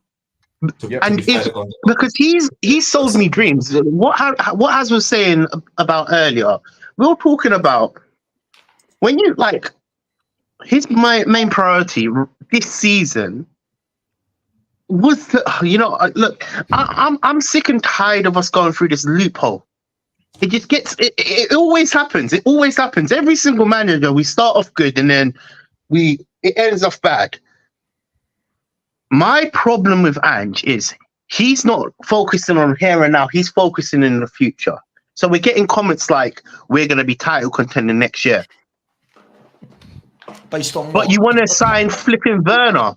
Is that title contending? No. And guys, think about it, yeah? Next year we've got Newcastle, Brighton, West Ham, all these teams buying good players too, and they're going to try to go for a top 4, top 5. It's not only And then us, he's saying he doesn't need marquee signings, and he's saying he don't need them expensive signings. Exactly. Come on, man. Every club He's is selling going us for all those dreams. signings. Every club's Chelsea going for will those be signings. back. So the top United 5 is will be back. Guys, I'm telling you now. I just need to. I just It's need to. delusional, I've got in my opinion. Anyway. 1 minute. I've got loads of super chats. Well, not loads. There's a few bits I just want to do. I want to ask another question, right? Very quickly. George, thank you for being a member. Henry Thong, TJ Warren, big up. How's the match day coming, you gooners? A user, thank you for super chat. He says Ange ball equals a crystal ball in the changing room. A user again, big up to you. This team always lets you down when it matters. We don't deserve Europe. Starting lineup poor. Fire the set piece coach. No passion or tenacity. Same crap, different day. Nice to see a retired YouTuber. I think he's talking to Sava. Big up to you, A user. So here's my other question I want to ask. If we all kind of agree that Ange might be out of his depth, we'll fully know next season, but he definitely needs to adapt, right? Otherwise, he's not going to survive. If we agree on that, my next question is this. Why did the club hire him? Because Poch wasn't the right man for a rebuild. Jose and Conte, and I'm just repeating what fans said. Conte and Jose, they're win now managers. They don't work because we're not that kind of a club. Ryan Mason wasn't ready. So we've got Ange, a project rebuild manager, but this now looks like it's not working. Or why didn't they bring in someone like a Nagelsmann or someone like, I don't think he's the right answer, but at least De Zerbi has shown he can do something, although it's collapsing now, but he's lost his best players. Maybe not De Zerbi, but why not bring someone with a Premier League experience that can do the project instead? Why has Daniel Levy, Scott Munn, Donna Cullen, why have they picked Ange? That's got to be the next question, because they can't go without blame, because this is manager number 17. 17 under Enoch and Levy. No other the better managers wanted to come. We were in for Arnie Slot, who's going to go to Liverpool, right? He didn't want to come to Spurs. They're not silly. No, we didn't want to pay. No, they know we're a train wreck. No, Adrian. Liverpool's playing that clause that Daniel Levy didn't want to pay to get Arnie Slot. Literally. Yeah, that obviously probably, well, more than likely had something to do with it. He didn't want to pay that. Liverpool's going to pay that. It's a ridiculous price. I just think the Spurs manager's job is a poison chalice, basically. Yeah. But yeah, basically. I'll just say this. No, but the question is, why did Spurs pick him? No, I think because Ange is, first of all, he plays. They look at Celtic. He plays a progressive attacking football, right? And so you gotta remember what Daniel Levy said a while back about our DNA, right? He talked about what's Tottenham football. So Ange plays, right, progressive attacking football, which, right, that's our DNA, right? Also, Ange is very charismatic, so it's easy for the fans to accept the bullshit, either you believe it or not. He's very charismatic. Hey, mate, so in the process, right? Hey, mate, people like this. Our fan base is so weak. Mate. Yeah, we soup these things up, right? We sap these things up, and so it was easy to hire him, right? He has been successful. Maury, we gave him a 4-year contract. Yeah, and he signed a 4-year contract. So it was all the right ingredients to be able to bring him in. It was there. It was there. Yeah, but can I say a 4-year contract earning £2 million a year is far better than a 2-year contract for Conte on £20 million a year, right? Yeah, of course. So let's look at the financials of the contract. But for me, honestly, it looks more and more like Ange is the guy before the guy, except we are Tottenham, so we won't get the guy after Ange. If you get what I'm saying, right? Michael, did you say that? Because I saw a comment earlier in the stream. I can't remember who it was. He's saying something like Mason's next. Oh, Jesus, fuck off. Fuck like off. grooming Mason to be the next manager. So, honestly, for me, it looks like he's the guy to do a clear out, sign new players. And honestly, I would be willing to like get The behind top that. managers out there are always going to Except- go to Arsenal and Man United because they've got the pedigree. Man United have got more money than Liverpool, obviously. Adrian, They'll we've got always go Conte there. and Well, we've Mourinho. got Antonio Conte. He's regarded as Conte, like an elite manager, though, Adrian. But you know You what I know- don't understand you about know this what, money Pots, talk? this He talks- was never this the right talks- fit, was this he? talks- And neither was this talks. Mourinho. And let's be Yeah, but, fair it looks, about yeah, but it, it's, right? it's looking like Ange Yeah, isn't the right in fit. case I haven't been clear in the past, right? Okay, you're bringing in win now managers that aren't going to get back financially the way they would like to do at the clubs they've been with before, and they've got great success because they've been back with loads of money, right? Now then, let's look at the football, right? They played even at Chelsea when they won a championship. The Chelsea fans were moaning. I see them moaning about the football they played. Now, don't get me wrong. Under Conte and Mourinho, we won some good games. Norwich away when we won and we thrashed them and all. We had a few good games, but a lot of the games of football, right, we played, and I watched the home games at Spurs. Even though we won, we got lucky in a few. It was such a painful watching that low block. So painful, right? Now, to me, if you're a world-class manager, you should be able to produce an attacking football team. And at home, you should be going for it. You should be going for it, not sitting back. That's crap. And that is why nothing personal. We went for it today, though. Look what Nothing happened. personal against them, but their football was shit. No, Right, Adrian. their Okay, team so in was that shit. case, no. Listen, this is interesting because if I'm Daniel Levy, which I'm not, but if I was, and I know fans like you are the majority, and you want entertaining football, I might not be the majority I'm- still. I don't know. No, I'm assuming, right? Then this isn't an attack. It's just me. We're just having a debate. Then I will bring in an attacking, entertaining manager, regardless of his winning Exactly. credentials, because I know the majority of fans, that's what you want. Mhm. This is Hang on. Levy's business. fault. That was Levy's So fault. basically, Ange is a crowd pleaser, not a trophy winner. I know we No, want no, both, hold on. but if we want both, you need to sign Pep. You need to sign Ancelotti. Well, I don't even know if Ancelotti plays good football. You need to sign a Klopp, so to speak. But we're not prepared to do that. But still, your question is: Yeah. but Is Klopp- Ange Klopp- the right fit? Mhm. My My question, question will is, go back why to, did Levy? No, why have we I- signed Ange? I know, but then when you said, is he the right it's looking like he's not the right fit. For me, we've had this discussion for years still. The question isn't the right fit. It's the right fit for what? What do we Levy. want? For the fan what base do- and for For Levy. No, hang it's on, the right hang fit on. for Levy. Hang on. Like, what do we want to achieve? The problem is, I think every time a manager comes in, Entertainment. we all sit as a fan base and perceive that the ambition from the club is the same as what we have as fans to win things. I think we've seen time and time again that that's not true, because when you look at fans talking about this year, they'll go, "Oh, he's overachieved. We're fifth." That is fifth overachieving. Fifth is where I think we should be, right? We've got the fifth highest wage bill. We've got a good enough squad that we should be fifth. I don't think One that's game a week. I don't think that's overachieving. It's one game a week. We've not got any Europe at all to worry about. We should be fifth, right? That for me, that's not the problem. My bigger issue is he the right manager? Is Nagelsmann the right manager? Is Ancelotti the right manager for what? What is the end goal here? What is the end goal? Well, to win trophies. well, it should But be is it? trophies. You look at it, right? And all right, we could do justified critiques on Ange, which is fair, right? The Fulham Cup game, fair. He got it all wrong, got it badly wrong. Maybe he wanted to see the squad. We don't know. That was poor, right? He's got. We've all critiqued him over the timing of his substitutions, about today's game and all that. That's all fair enough. But also bear in mind, Klopp lost 2 trophies in 2 seasons at Liverpool, but he was given time.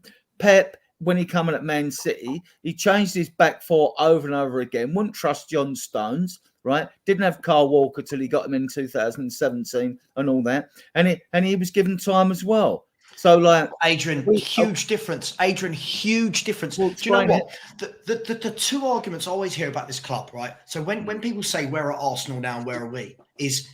But they stuck with Arteta for 4 years. There's nothing to say I'll come to your point in a second. There's nothing to say that you just stick with a manager that happens. It very No, there rarely isn't. happens, No, there isn't. right? I agree. Equally, this whole thing that Klopp in his first year, by the way, got to 1 or 2 finals, I believe. Anyway, Klopp in his first year. Yeah, that's fine. But he got there. He didn't get knocked out to Fulham after 3 games of a season. In the first round. True. So True. Klopp and Pep knew what? Klopp and Pep knew what? What's the difference between them and any manager we hire? They knew they would have the full backing of their board. Exactly. Right?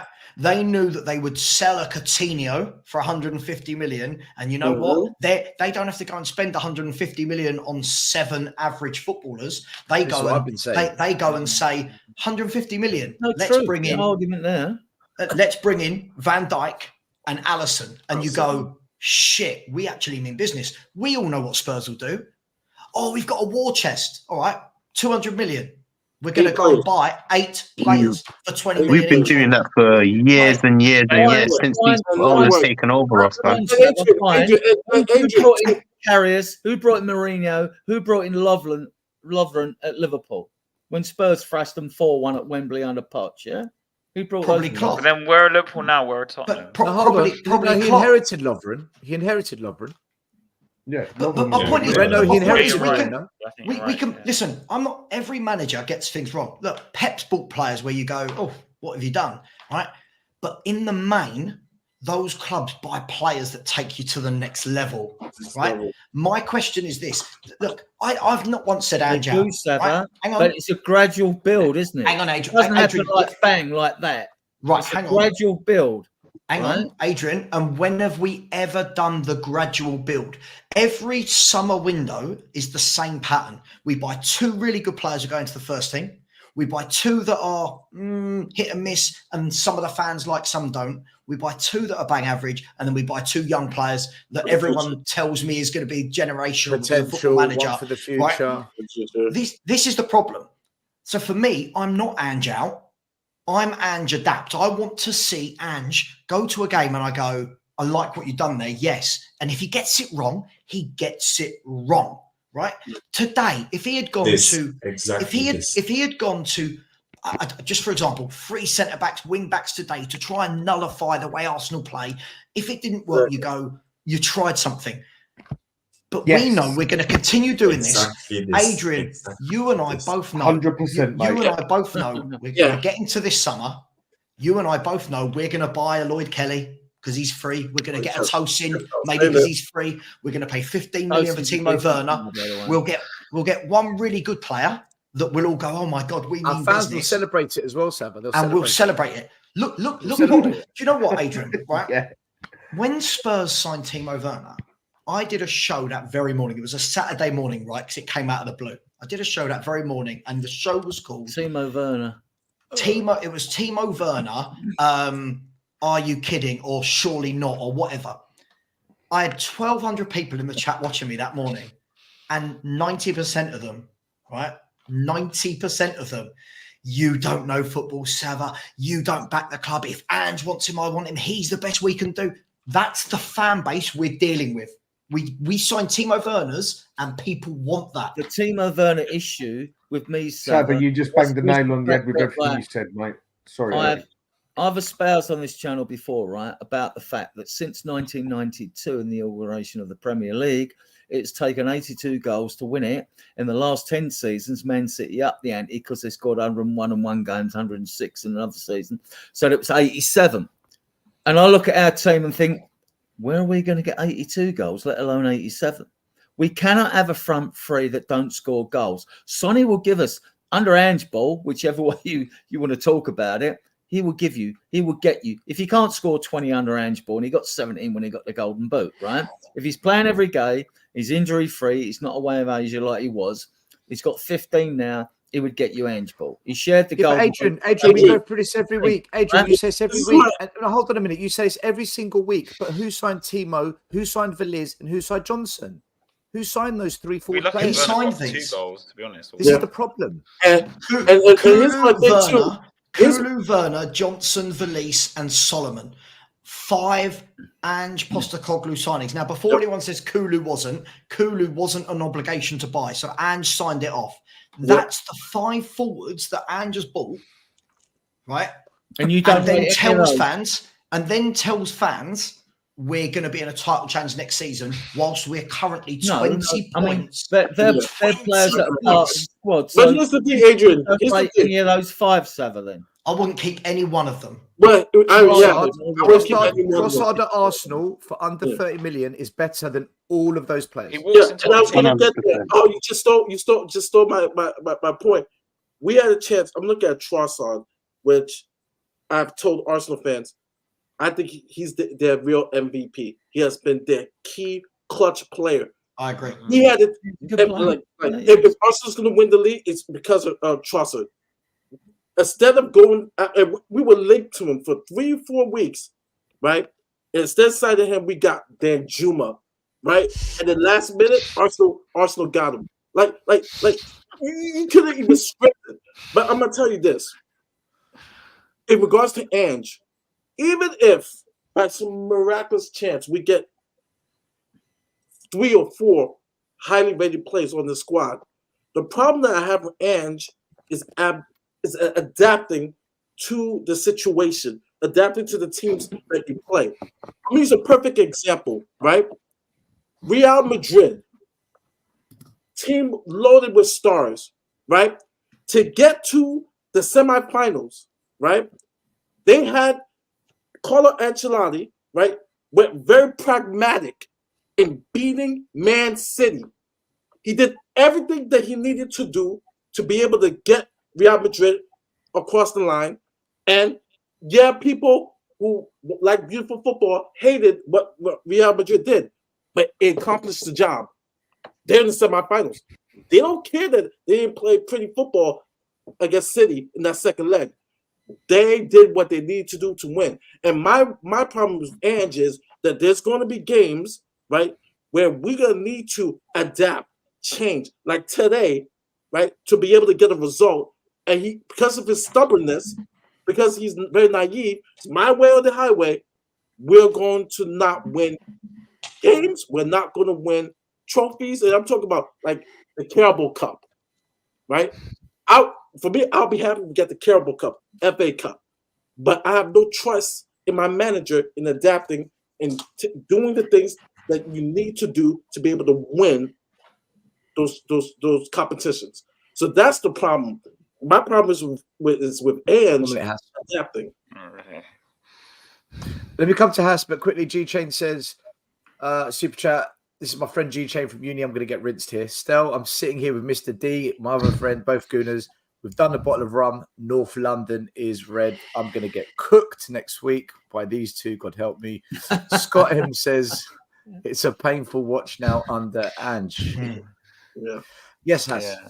So, I just wanted to revert back to 2006. And the reason I bring this up is because I think we're in the same position we were back in 06, 05, 06, around that time period on the Martignol. And there's no disrespect to Martignol, by the way, because he was one of the first managers to bring us back into Europe. And at the time, that was a success and an achievement. But I'm going to go back to this because Ange at the beginning of the season said the aim was to get back into Europe. Fair enough. Yeah, fair enough. But I look at the performances of that 06 team and the North London derbies compared to the 2024 team now. Yeah. Joel was a very attacking manager. Okay. And maybe tactics were less of a big thing back then, as in because everyone played 4-4-2, but there was still like tactical adjustments. And, you know, we don't have this low block, mid block back then, those sorts of jargon, but whatever. But anyway, when he used to play Arsenal, I remember we used to drop back. We never used to play as high. We used to play in every 37 other games, right? He adapts the opposition. Nobody does this. No Spurs manager's ever done this. Yeah, this is what I'm trying to say. But that's why I said all the way back to 06, because back in 06, we didn't have this sort of jargon like low block, mid block, inverted fullbacks, all this crap. Even a manager like that, changed the tactics against Arsenal. And we got obviously 2 1-1 draws, and we could have even won at Highbury in that last game. That was possible. But the fact that it's like we're seeing a manager now who we're in an age of like all these other tactics that we've all learned and all this computerized sports science, all this. and he doesn't change anything. To me, just baffles me the most.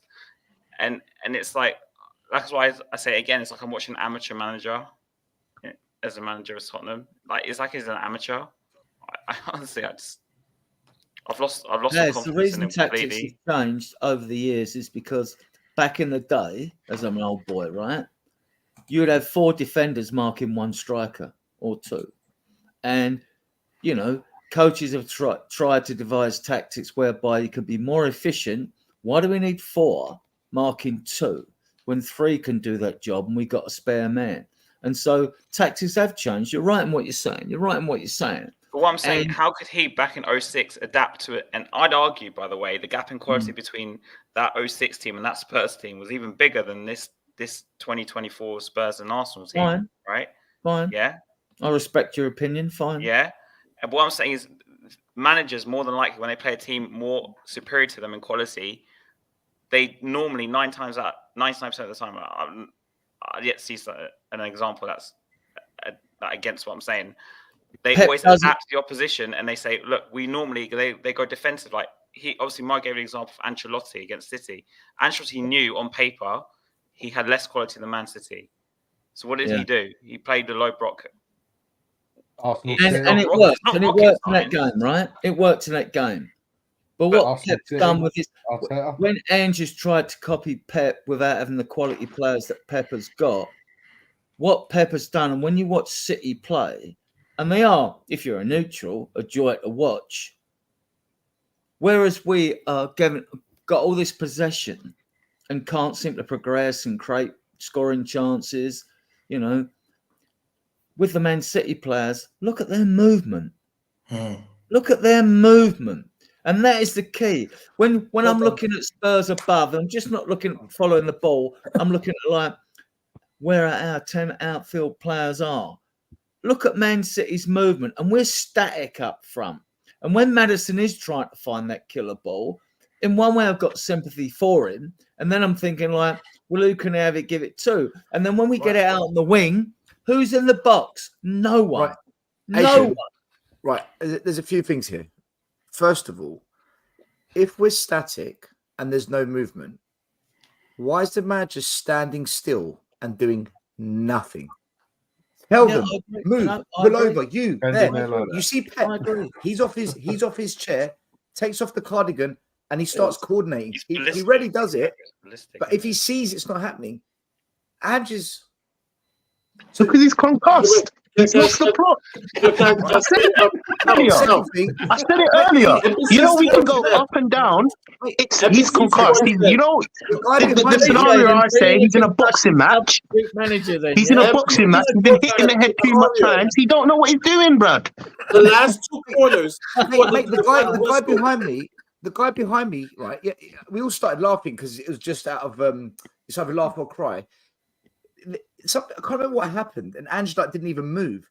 But he shouts out, he goes, "Is there a manager on the sidelines, or is this fucking Madam Two Swords?"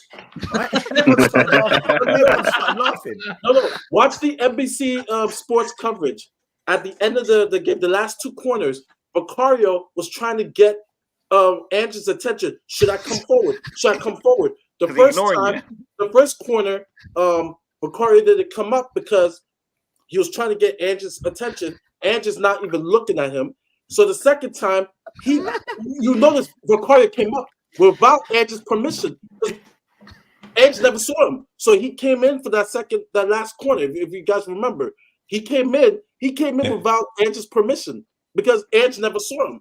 He probably didn't even see him when he got up there. But do you know what? It's not about the prancing around, right? It's not about. He doesn't have to go mad with it, right? No, but of course he it's doesn't. about spotting what's not working. Like you all watched Man City today, probably, right? Did everyone watch Man City play today? It's called an intervention. It's called I get it still. In-game management. In the first half today, right? Forest actually did really well, created a lot of chances and overpowered them in midfield. So what does Pep do at half time? Pep takes off a forward player, brings on Kovacic to sit in there alongside Rodri to reinforce that midfield. What happened in the second half? Man City looked a lot better, didn't they? Man City had the possession. But it's simple little things like that. You see Klopp do it. I see Arteta do it. It's almost like Ange. He just does one for one. All right, Højbjerg, you come off. Sar, you go on, or whatever. It's like, could we just see something that makes me think you've spotted what's wrong and you're going to try and adapt to it? Like, it's, Kulu off, Brennan Johnson on. Oh, brilliant. Werner off, Richarlison. It's like, oh, God, can we do something different? Can we, I don't know, just something. This was... Who would we bring on for Vicario? And what Adrian, this was the second point. This was the second point I was going to make. For me, the best attacking manager we've had at Spurs in my kind of more adulthood, not my teen years, was Pochettino. I thought we played a really good brand of football. Now, two things. When we went away to Borussia Dortmund, the season we got to Champions League final, we got pummeled. He pulled us back, compact us, and we sustained it. Jan Vertonghen and Lloris had top games, but he adapted the tactic to the pressure of Dortmund pressing us. And then scored the winner. Yep, but that's because he adapted. Poch even did it the other night against Villa. And this is playing almost, let's call it the Man City way, the passing possession game. And the other thing he did, every time Kane got injured, what did he do? Right, change the tactic. Son Mora, 2 up top. Let's cause them problems now. We play a slightly different way. So even Pochettino, who isn't the best in the world, he played this kind of brand of football. He had to adapt, and he did it.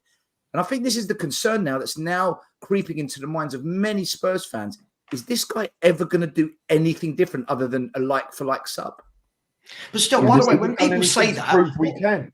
He hasn't done nothing to prove he can. That is the thing. This is the debate, isn't it? Maybe exactly. Maybe he will change. Maybe he will. Maybe I'm going to win Maybe I'm going to win the lottery. But when? After we lose 7 in a row? Like exactly. The only thing I've actually seen him do. The only thing I've actually seen him do. So I'll give him credit here. Yeah, is when it was that game against Liverpool. 9 men on there. He could not get through it. So what does he go and do? Something that a few people have been screaming at for a while. You see him pull Kulusevski over, say, right, middle. Porro, down there. Right, Kulusevski gets the ball straight away, out to Porro, through the middle, in the back of the net. I've seen him do that once or twice. Are you telling me he has not got the brain sense that, hang on a minute? I think he's overwhelmed. No, my conclusion, look, I might not be a coach, I might not be a manager, I might not have the qualifications, but I think he's overwhelmed. I generally believe it. We got one way to play and one way only. It's a one-trick pony. For me, it's just not good enough and it's not sustainable. If you were saying to me, and this is the problem I have, he deceived me. He deceived me. When you say stuff like, we're going to go title content, bruv, you're selling me dreams. You play the cards what you have in front of your face, bro. Like, if I'm playing poker, and I make this analogy every single time, if I don't have good cards in my hand, bruv, there's no way I'm playing it. It's suicidal. So for me personally, he needs to adapt. I generally believe this highline thing, and I'm not just blaming it. I don't want to say his whole philosophy is garbage. There's been things that are really good, but he has to change it up when it's not working. Because we're dying. We're generally dying. Yeah. It's the same goal. This is the problem. And I mentioned it earlier, and I don't want to repeat what I said. The same goals, the same way we're conceding every single time. We haven't kept a clean sheet for how many long? And people are saying 2 in 28. And you know what? Yeah. November. And you know what? Yeah, we haven't kept no clean sheet. Look, it's outrageous, man. I generally want to back this manager, but he's telling me dreams. Villa away 4-0. Sorry, clean sheets are overrated. Well done. Yeah. No, but you know what? A clean sheet. You know, look, I'm not saying we have to go get clean sheets, but what a clean sheet shows is we're improving. We're improving because we are struggling to keep that ball out of the back of our net. And you got the manager saying this is how we play. I think the key thing is, TJ, for me is I see a lot of people say this. I see Saki comments all the time like, oh, but you didn't like Conte ball. Oh, so you've got what you've got. For me, there aren't just two styles of football. It doesn't have to be you either have everyone defending or everyone attacking. For me, I want a manager that's this, and I'm not saying Ange out. I'm like you, TJ. I want him to succeed. I'm so bored of changing managers. But at the same time, when you're watching your manager stand on the sideline like a statue, watching, as I said earlier, watching Anthony Gordon and Isak rip you a new one and doing nothing about it, watching Fulham run through you for fun, it makes you ask questions. All I want to see is, I'm not saying every game he needs to go to wing backs or he needs to go to free up front, but every now and then you go, hang on, we're playing them today. We know what they do. We know what their tactic is. And I always say this to Stel. He probably gets bored of me saying it. I always say to Stel, if you're a manager and you're playing Tottenham Hotspur at the weekend, you know exactly what you're doing in training all week. Get the ball out wide, out wide. Luton's wingers gave us a good scene too. Townsend rinsed us. Bournemouth's wingers were all over us, right? Everyone's wingers constantly, because we are so one-dimensional. And it can be adapted. It's not the end of the world. As well. We're fifth. It's not the end of the world. But if you want to close that gap, and that gap is bloody huge now, gentlemen, if you want to close that gap to the top three, it's not with these tactics and it's not by buying these types of footballers. So, yes, we can do the let's see what happens in the summer BS game again. Yes, we can do that. But I think we all know how it's going to go. So from my point of view, there's no drama, right? I'm not upset that we lost today. I text all of these lots saying we'll be 3-0 down at half time because... Sava, I need some of the crap that you're smoking, bro, because I'm pissed, bro. Yeah, but I'm so... TJ, I can't be pissed off at something when it was bloody obvious. I've been watching some YouTube shows the last few days, and some of the YouTubers can't bring themselves...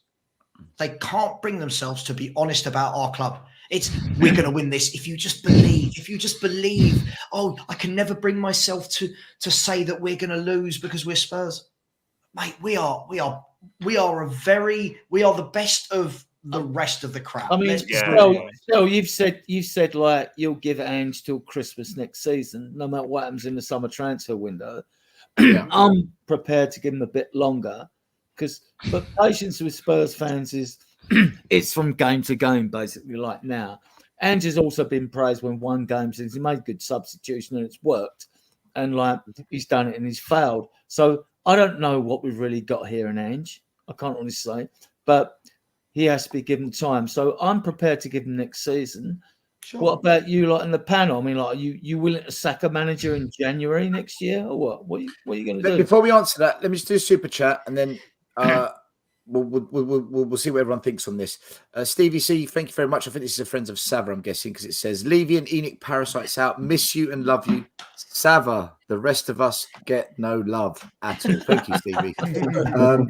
Also, guys, there's almost 900 people watching. Please smash that like button. It's free. You don't pay for it. And also make sure you go and follow everyone's channels on the show. Spursy Talks, Hasspur, Charlie Spurs N17, The Hotspur Hood, and Die Hard's Tottenham Till I Die Facebook channel for Adrian. Thank you very much. Yeah, so guys, realistically, how long would you give Ange before you say, right, this guy, he's just not going to change it up? Or, you know what, your transfers, mate, it's not working. These players you brought in, the system isn't improving. How? In fact, two questions. How long do you give him? And what is the kind of marker to say, right, I've seen enough? Is it to get to a final? Is it to finish in the top four? Is it to win the league? Is it just a more controlled performance where we're not hemorrhaging goals every 2 minutes? So let's quickly go around and just say, look. To me, it's Adrian, let me go. You go first. Go. You go first. You ask the question. You go first. Go. To me, right, it's a question.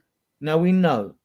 Now we don't know really fully about the signings we've got him while he's coming. He's only been here 1 year. Kane's gone and all that. Like rumours, yeah, he's accepted his signings. Blah blah blah. We don't know which ones are true and which ones are not. But from the summer transfer window, I'll be scrutinising because this is now down to him as our manager. Who he's willing to accept into this club, right? And I can think of 13 players when I've got them in my notebook who I'd like to see go. Adrian, after the transfer window, how long do you give him, and what have you got to see I'll give him the season. for you I'll to give him have the been season. convinced? You can't change a manager mid-season.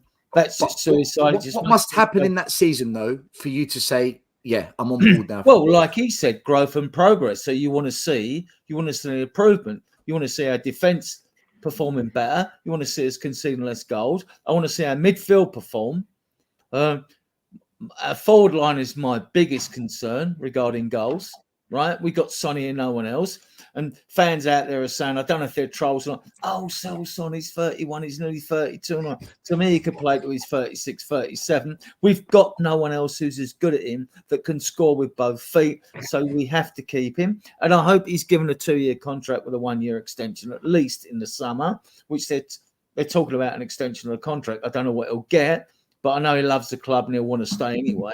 So that's good because we've got no one else.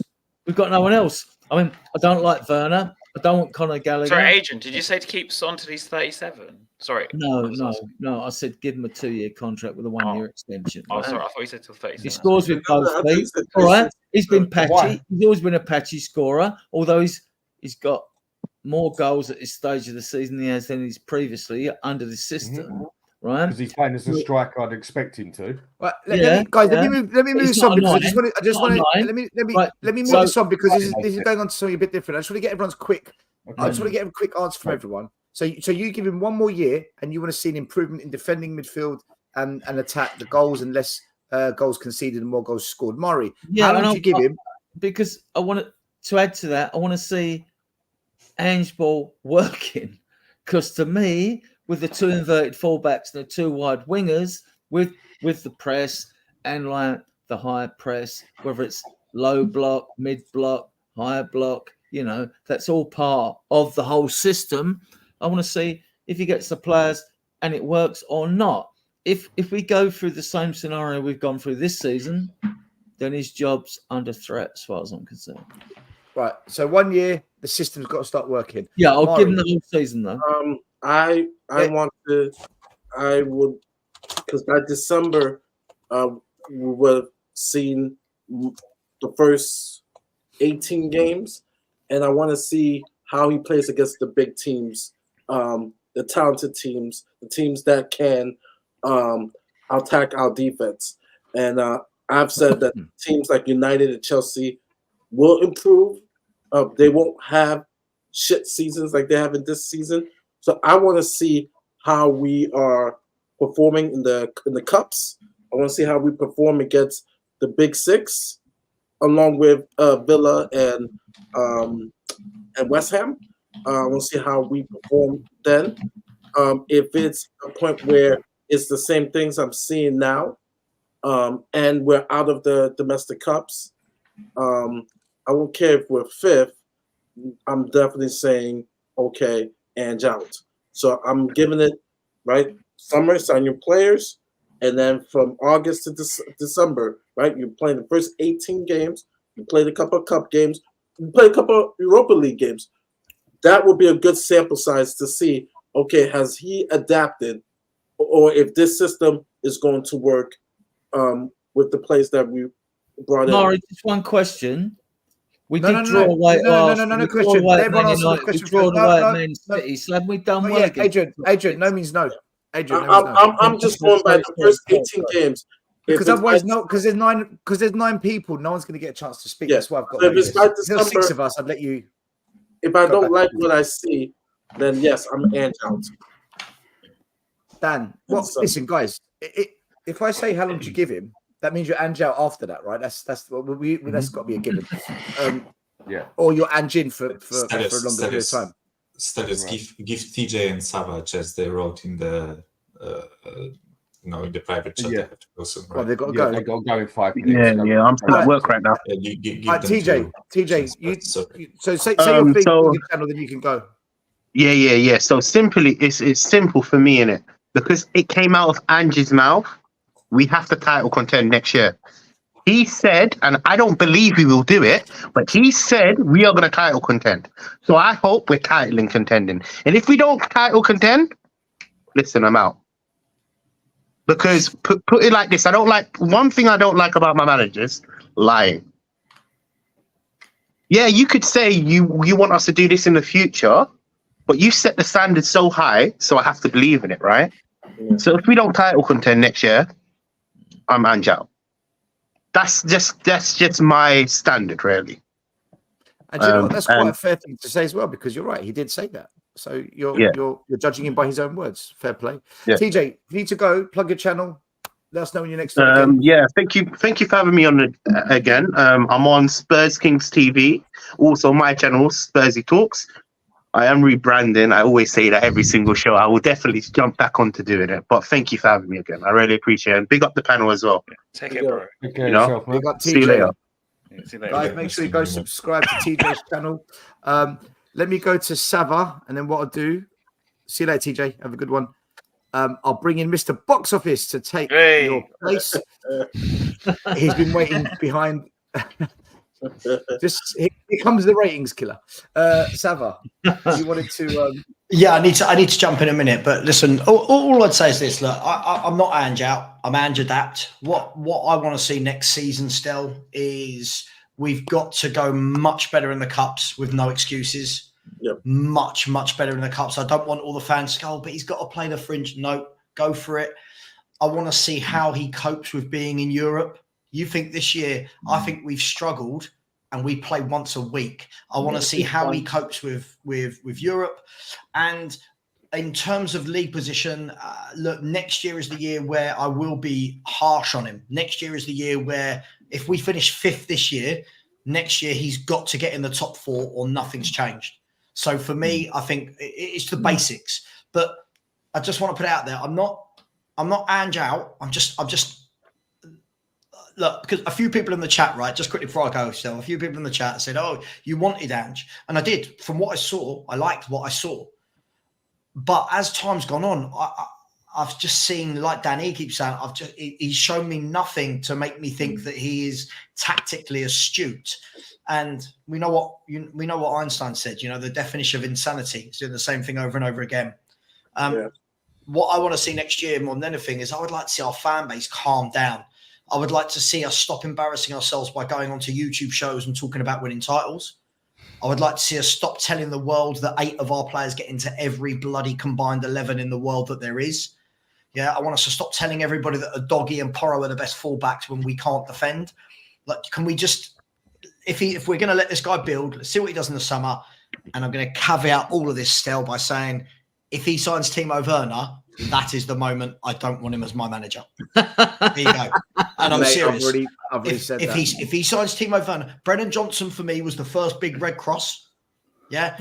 Timo on loan was the second big cross. If he signs Timo permanently, then I don't want anything to do with him. That is not a winner. But much love. Thanks for having me. See you later, mate. Take care, Take mate. care, everyone. Nice to see you all. Alex, love you, dude. Take care, everyone. See you later. Take Bye-bye. care, Sava. Big up. Thanks for coming on. I'll also caveat what Sava says in the words of my friend Harry Scarf, who thinks that Timo Werner is one of the best wingers in European football. No, we can't be saying that. But okay, opinions. I had to drop that because he said it. Dan, what do you want to see from Ange for you to be convinced, and how long are you prepared to give him to be convinced? For me, he's got 6 months. He's the one who stated that every player that comes into this club is through his choice. Nobody else's. His choice. They will only come into this club if he wants them. He stated that. He stated we're going to be going for the title. We all knew that was BS from day one. Either that or he's tripping. I want to see him make changes. I want to see him adapt. Stick to his, how was it you described it the other day? Stick to his strategy, wasn't it? But change the bits that need changing as such. Stick to your philosophy, your strategy of playing possession-based football, but change the tactic of how you do it. That's it. That's how to put it. And basically, yeah, I want to see him adapting to games. If he would have gone in today and we would have lost 3-0, but I would have seen him make certain subs that would possibly change the way the game's being played, not just put in the same player for exactly the same type of bloody player. Like, to actually give something a go, to actually try something, to actually grow a pair of balls and actually do something, or to actually realise that maybe his style is just not going to work in the Premiership because it's too good for it and he has to adapt. I want to see, like Sava said, my manager adapting. I want to see him go and buy 3 players, 2 players even, that will just go bang, bang straight into that team with another 2 players, if you buy 4, that can easily confront the players in the team. That if they start doing things tits up, they got a man straight on their shoulder. And I'll go with what Saba says, I'll go with what Stel says, and I think I'll go with what quite a few people say. If that man goes and buys Timo Werner, I want him gone there and then. So basically, he's got 6 months, but then he might only have like the transfer 2 minutes. Because if he buys Timo Werner, get out. Because then he either hasn't got a clue about football, because he wants to play you score 3, we score 4. So tell you what, I'll go and get Timo Werner in there. Well done, mate. You definitely know what you're doing, don't you? Or he just doesn't really know about winning. If he goes and buys Timo Werner, I'm with others. Out. Gone. Well, Dan, to reassure you, if we are genuinely linked with a few of the fast wingers that I've posted on my group, then there's no way we're signing Tino Werner as well. There's no way. Because it becomes a wages. It's not just pay, it's wages as well. We all know he's coming. So let me come to Michael. Michael, so how long are you prepared to give Ange, and what must you see? What is your benchmark of, right, you've achieved this, you get even more time now, and I've given you enough time to prove to me you can do it? So basically, ever since I became a Spurs supporter, right, I haven't seen a manager finish a season, which for this manager to finish a season is quite an achievement for me. And honestly, you would really like. How bad is that? How bad is that? I started supporting in like 18-19 season, right? So technically Pochettino finished the first season, but then he got sacked. You know, Mourinho didn't survive like a whole season, right? Then Nuno didn't survive the season, and then Conte, etc., right? They didn't start and finish, right? That's absolutely shambolic. So you would really like find it hard to convince me to want a manager to be sacked, if you get what I'm saying. I actually want to see like a manager stay here for more than a year. But there are certain things that I'm not willing to budge on, and some of them we've already others mentioned, right? I just think no matter how good your tactic is, no matter how brilliant of a system you create, someone will find a way to counter it, and then you have to adapt. Pep Guardiola, even though like his team might look like a 4-2-3-1 on the tip sheet, right? He adapts, he gives his players different instructions, right? So that's the first thing that I want to see. By the way, when Holland asked why I chose Spurs, I just got like reeled in by the Champions League run magic. I'm gonna be honest about it, right?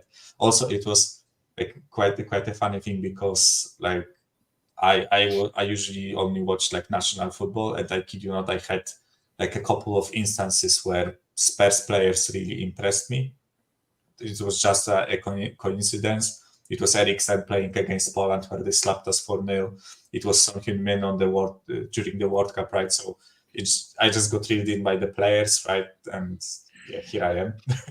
But yeah, coming back to my thing, right? My issue with Ange is that I think chats too much shit, or he kind of lies. Because if he didn't say the thing about the transfers, I wouldn't really mind if some of the transfers I didn't like. But the issue is that now he said that every player he approves of. And if I see fucking Timo Werner come in the summer, I'm going to be Ange out. I'm going to be honest, right? Like Timo Werner is not the answer, never will be and never was, right? Never could be. and never could be, right? And so, Sorry, man. so Sorry. yeah, no worries. So He's got a point, though, isn't he? He's got a point. That's the thing. Yeah, so for me, if I'm satisfied with the transfer window, I'm honestly willing to give him another season, unless he keeps making the same fucking mistakes that he is doing this season. If I completely do not see him change anything, and we literally get slapped by Fulham first gaming of the next season 3-0 because they exploited our wingbacks, then it's going to be a long season. As I said, you would really have to do something shambolic for me to be managerial, just because of how I've been treated with managers so far. But on a fraud watch. That's all I'm going to say. Let me bring in Charlie, who's wrapped up in some kind of blanket there. I don't know if he's got the heating off. Or How did the heating Kings on. thing go, Charlie, yesterday? All right? Yeah, it really well, actually. It was a really good day. Yeah, I'm bloody tired. I'm here on 4 hours of sleep. I'm just surviving. No, I know that feeling. Yeah. About the manager, I say 100% next season, because if we sack him in the middle of the season, our fan base is going to go to ruins. The whole season will not achieve anything of it, and I think we won't even get into Europe. 100% getting next season, the whole season. It doesn't matter how he does, but our fan base can't have it that we have another manager that's actually in the middle of the season, because it will just divide it even more, and it's already divided so much. The thing we have to think about now is, how do we see the next couple of years, and do we see having what do we gain of sacking Ange Postecoglou? Who do we want instead of him? Charlie, sorry, Yeah. let me pull you back a bit. So my question to you is specific to you, right? What do you need to see from this manager to be really convinced? You might be convinced already. If you're convinced already, you've answered the question. But to be really convinced, what do you need to see from Ange, and how long are you prepared to give him to show you that? I want, if we get into the Europa League, a minimum of semi-finals, to final, to winning it, a minimum of that. What, next season? Well, if we get into Europa League or Conference, I think Conference League we should win. Conference League 100%. We won't go Conference League. We'll end up in the Europa. Europa. Still, you say that, but we've got City, Chelsea, and we've got to win a minimum of. We're not going to finish 7th, though. We'll finish 5th That's or not 6th. a problem, Charlie, because Newcastle have to play Man United away, and whether they win, draw, didn't know that. or lose, it doesn't matter. Let's go on the assumption that every result benefits Spurs. Okay, we're in Europa. Then I say points will virtually get us Europe. One win. Get into semi-final of the Europa League. I think that's a really good improvement for the other seasons, and I think getting to Champions League. That's what I think is important. If we don't do that, I'm a bit nervous, but I'd still give him I'd still give him another season. I think I'd give him 2 more seasons after this. Charlie. So hold on, Charlie, 1 minute. Let me just to clarify. You'll give him 2 more seasons. Yep. What do you need to see in those 2 seasons just to get to a semi-final of a European trophy and back into the top 4? That's it. Okay, no, next season I want to see that, and the second season I want to see a title race. As he said, it will be next season, and I want to see maybe an FA Cup win or a Carabao Cup win, something like that. Okay, so you've got really, really high standards then for what you need to see then. Okay. I don't see anybody else coming in the club that will give the same hype and all this stuff. So I'd rather play it safe now. That's playing it safe. Yeah, it's not. But just sacking 8 managers in the next 3 years. So, but listen, sacking 8 managers in the next 8 years is not really going to help us. Really. Charlie. So I get your wanting of success, obviously, and progress, right? But how important is this summer transfer window to you? Bloody important. No. We'll come to that in a minute because I need to get Haz's opinion on Ange, and otherwise I still haven't answered the first question for everyone. All right, so Charlie's got quite a high benchmark he needs to be met. Haz, same to you. What do you need to see from the manager for you to be convinced? And if he can convince you, that is, and how long are you prepared to give him? I mean, I'll just say it on record. I'm like 75% Ange out at this point, not 100. So after today, that first half to me was just like a repeat of last week, and I just don't think this manager seems to be learning from his mistakes, and I think that's just really fucking poor. So for me, and I'll caveat this also, my dad's been a season ticket holder since like the 70s. And for the first time in the game, he turned around to me in the Luton game and he goes to me, "We need a new manager."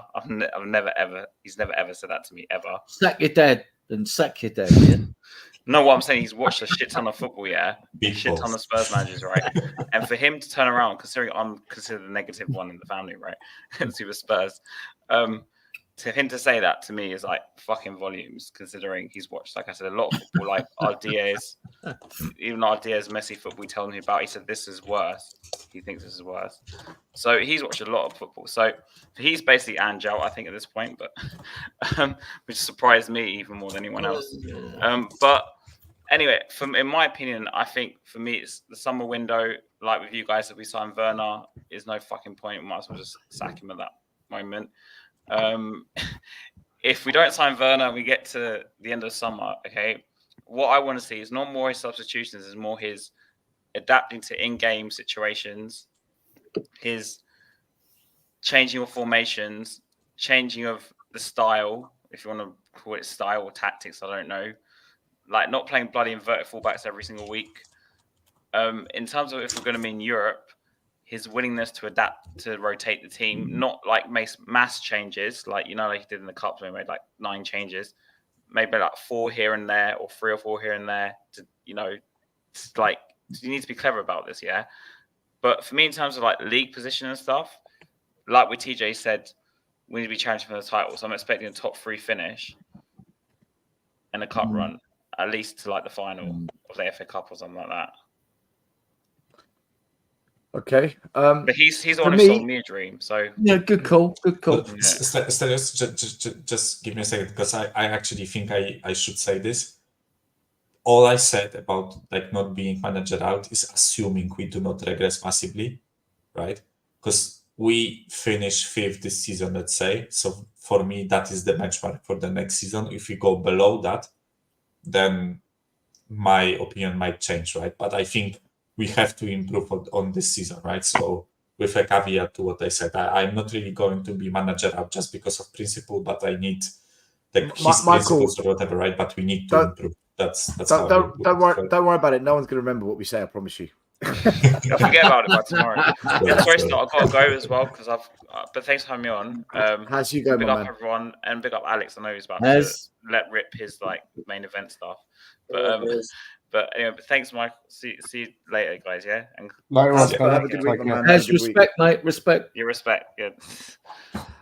Before we go to Alex, for me, this is what I need to see. He's got 6 months, so he's got the summer to get his transfer windows. And he's got to the end of December, and all I want to see is one thing. You know, when you go to football games, okay, and you see that one ball go over the top, and you're like, "Fuck, I know what's going to happen now." Or you know, when you see the corners like you saw today, and all the Arsenal players are on the back post hiding, and all our players are lined up marking nobody, and you're thinking, I know what's going to happen here. And you know, when the ball went to Saka today and Ben Davies was the player on him, we all knew what was going to happen, yeah? I need to see myself in the stadium not saying, I know what's going to happen. I need to not know what's going to happen, right?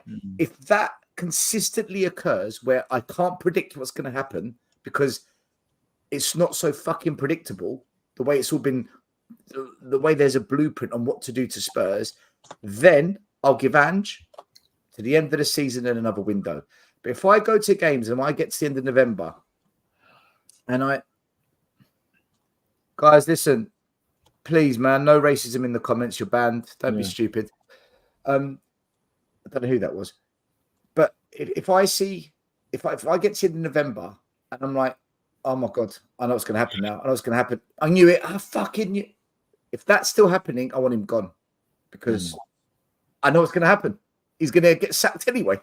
No, I don't. That's what I'm looking for, guys. That's the main thing I'm looking for, because then I'll believe that maybe we are on the right road. Alex, I'm even going to ask you the question. Yes, Charlie.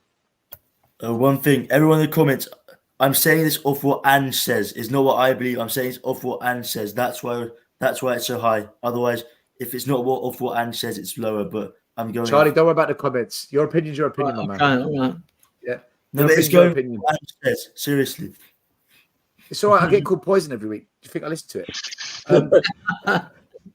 Alex, I'm not even going to ask you the question. I'm just going to say, Alex, unleash. Say what you want because you're going to say what you want. Well, anyway.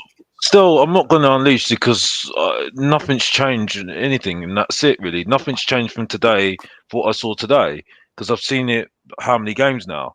You know what I mean? You ask a question, what are you going to give with Ange? Well, I'm going to be consistent with what I said from June. I said, and it's interesting because now I'm seeing people saying I'm going to give him 6 months. I'm going to give him 6 months now. And I'm sitting there thinking, oh, so all the people that are having a go at me and calling me all the names under the sun because I'm skeptical, I hate Ange, yeah? Well, look who's the master now. Look who's the master now. Look who's looking smart now. Sorry, have you come on to cook us? Have you Well, got? no, I'm just saying. Yeah, I cooked Barnaby last show on We Are Tottenham TV, bro. I've cooked Jay on a good day, Make so your I've point, cooked everyone on a good day, bro. So it doesn't really make no difference anyway. Have Because we I'm a been? one man band. Have I you can got points, ban Have we every been single time, supportive anybody of any day of the? the week, even Uh, even when I'm even calm, What's and the that's it. algorithm? So Alex, the Alex, first thing is, no, let me finish because I've listened to you for 2 hours now, yeah, to make your points, yeah. Now Mr. Box Office needs to speak, Well, yeah. make your point. Well, Adrian, keep yourself quiet and listen because you've been speaking 2 hours. I heard nothing from you. Let's speak. The point I'm making is okay, Adrian, I'm speaking. Listen, and I talk. The point I'm making is right. The point I'm making is right. I'm now hearing from Tottenham fans now. They're giving him 6 months, right? Okay. And the thing is, though, that just sums up why this is carrying on every single time. Why I haven't been streaming for so long? Because I'm saying the same thing I said last year. The same thing I said when Mourinho came in. I was fed up. My mind was done. Yeah. Okay. Because we know that up there, right, that he's gonna lose his nerve. Yeah. The only thing is, though, I don't think he's gonna sack him. I think he'll walk. That's the thing. That's the interesting thing. You know what I mean? You know, because at the end of the day, we can all say to Pange to adapt. He told us, yeah? He told us in June what he was going to do. Yeah, he told us about this season. He said this is a build season, so we're gonna go through problems. This is the problems. Yeah. Okay, so this is the problems that we are going through right now. The only thing I would agree with you right now, right, is that yes, why are you agreeing to have Timo Werner in your team? Why are you agreeing to have players like Solomon, who's injured all the whole season? Why are you agreeing to get Valise in and you're not even using him? I can see your point. Why are you saying that you know every single player that's coming in is your decision? I agree with you there, right? But at the same time, he knows exactly what the board are doing as well. So he's not really helping himself in that sense. But at the same time, we knew what we were getting. We knew what we were getting with Conte. We knew what we were getting with Mourinho. So one way or the other, whether we go badly or not, whether we don't adapt next season or not, there's come a point of time where we've got to sit there and say, okay, are we either going to stick with this and go through the pain and don't get relegated and see how it goes and see how we can just go for the other end like Arsenal did, or we're going to not do it and that's it. Right? Now, I'm not having a go at you lot for saying Ange. I'm not having a go at you. Yeah? Because it's not your choice to sack Ange. It's for the top board to say we stick with the plan. Right? None of because us have said everything Ange out, today, for the record. no, I know, but Ange I'm not having Right. a go at anybody saying Ange out. I'm not having a go at them. Yeah, you should be afraid to say it. Yeah, because that's your opinion. I'm not saying that. But the point I'm making is you've just proven everything I said in June. Everything I said. Just quickly on the game, that's to answer your question still, because Ange doesn't need to do anything for me. It's the board. They need to stick with the guy. That's when I'll start believing. You know what I mean? Because then that shows me they believe in the process that they said in June. Yeah. Just on the game. Yeah. Right. The reason why I said what I said, and I'm going to say it on Mr. Box Office TV, another video, yeah, coming back again, saying the same thing. You know what I mean? You should rinse and repeat that again, by the way. You know what I mean? like, and subscribe. My point is, yeah, right, is that the things I saw today, right? People said we played well. Kulu played well. Sorry, I didn't see it. He did the same thing he said done before. Done nothing. Oh, come off it. One thing I will had a say. good game today. One thing I will say. He had Right? a good game today. Okay, Adrian, we've heard you already. My point is, No. Right. My he had a point good is, game today. Romero, I get your point. And another thing as well, could as Van der Ven as well. Why is our defenders looking better than our forwards at the moment? They look more likely to score than our forwards, by the way. Yeah. What is going on here? You know what I mean? Well, Alex, why can't what is going on? Why is it our forwards look like they're going to score? And Alex, I'm sorry, we why can't couldn't they score in a defend month on corners? Sundays. And after we had so much play of the ball, I could see straight away Arsenal could just bang it in the back of the net, right? And look what happened. Højbjerg scores her own goal. I don't know why everyone's packing on Højbjerg, because Højbjerg just does what Højbjerg does. Yeah, the second goal annoyed me because you could see straight away what happened. What happened? We lose the ball, boom, right up the other end. Saka had so much space, scores the goal. You could see it from a mile off. Third goal. And let's just sum it up here. Tottenham fans, we said we played well in the second half. They had 2 mistakes. They gave the goals away to us. That's how pathetic it was. Didn't we give the goals away to them, Alex? Didn't we? Yeah, give but at the the same goals time, away to though, them? we didn't score the did goals give ourselves. 3 It was goals. them giving We the goals gifted away them for 3 us. goals. They gave the goals Yeah. away for us, and that's it. Yeah, but we So, gifted them 3 as again, well. this is not me being angry. Through crap This is play. Yeah, exactly. Exactly. Yeah, not Exactly. through throwing the ball So to this is them, the point. not through This is the putting it on point. the floor. Exactly. So this is the one point. This is the point I'm making. This is the point I'm making. Yes, we can talk about set pieces. Cool. Yeah. But if we score our chances, Arsenal have to challenge more harder than that. You know what I mean? That's the point. And they knew exactly what they were going to happen because they know our forward line have got nothing about us, and that's it. Yeah. And To be simple fair as to that. Alex, Back to you, Sterling, so I'm done. Big up. To be fair to Alex, the goals Arsenal scored were us playing how we normally play. We always zonal mark set pieces and we play with the high line. They exploited what they already knew about us. Yeah. Whereas the goals that we scored, it was their fuck ups. It was Declan Rice kicking Ben Davies in the penalty box, which he never does. And it was Raya passing it to Romero, which he never does either. So I would say Arsenal's were more mistakes. Whether we forced the mistakes is a different conversation, but they were mistakes. Whereas the goals we gave them, we didn't give it to them. That's how we play. We play like that all the time. Højbjerg goal, you can make a case that it was a mistake, right? But other than that, okay, yes, fair I enough. agree. Yeah, the own goal. By the way, thank God. Tell you why, right? Adrian, I'm speaking. Adrian, let him finish his point. Let him finish. By the way, thank God Ben Davies has kids because Rice pretty much assaulted his fucking lineage with that kick. I kid you not when I saw that kick. Kicked him in the absolutely ridiculous. As 2 super chats, I just have to get it in. Mate, do you know what? I'm surprised he stayed on the ground quite a bit as well, Ben Davies. He probably took one in the nuts. It looked painful. It did look painful. By the way, how did Oliver not call that the first time he saw it? He was like 5 meters away from it. I just want to do a couple of super chats. Alex, just one thing I wanted to say. The reason I'm giving Ange 6 months is because I think I've been pretty consistent during the season.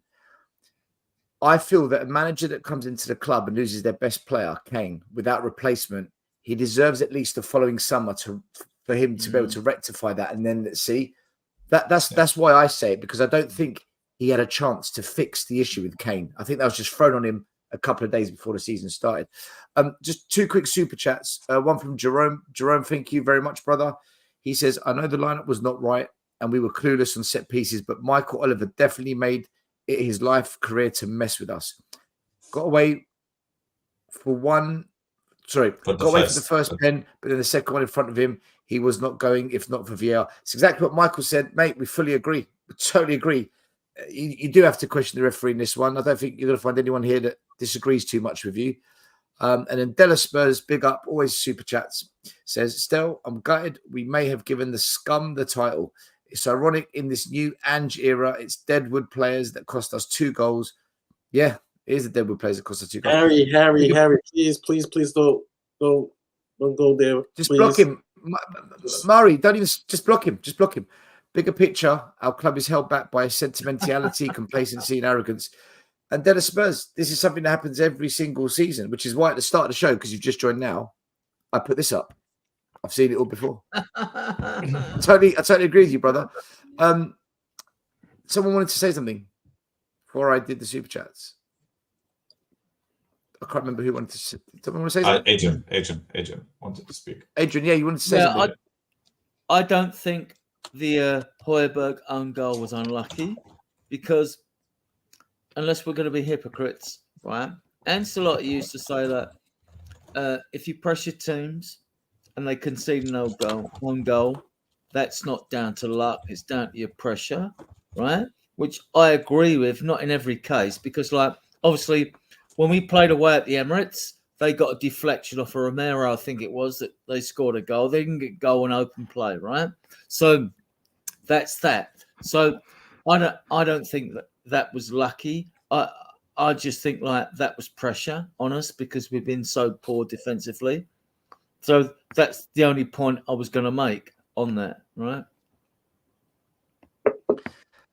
The thing is, though, when you zonal mark, you put pressure on the team because what happens is you don't know who you're marking. And then once the ball gets whipped in, suddenly you've got to mark an area where you might get a mismatch. So you might be 5'10" and suddenly someone who's 6'4" comes into your zone and you've got to deal with it.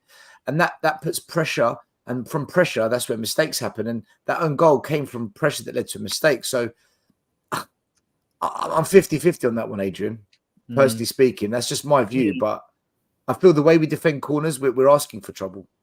And regard to height, if you've got a defensive coach and all that, surely you say like, okay, your biggest players mark their biggest players, whatever. You know? That would be common sense, wouldn't it? But It we would seem to definitely zonal mark and stay in the box.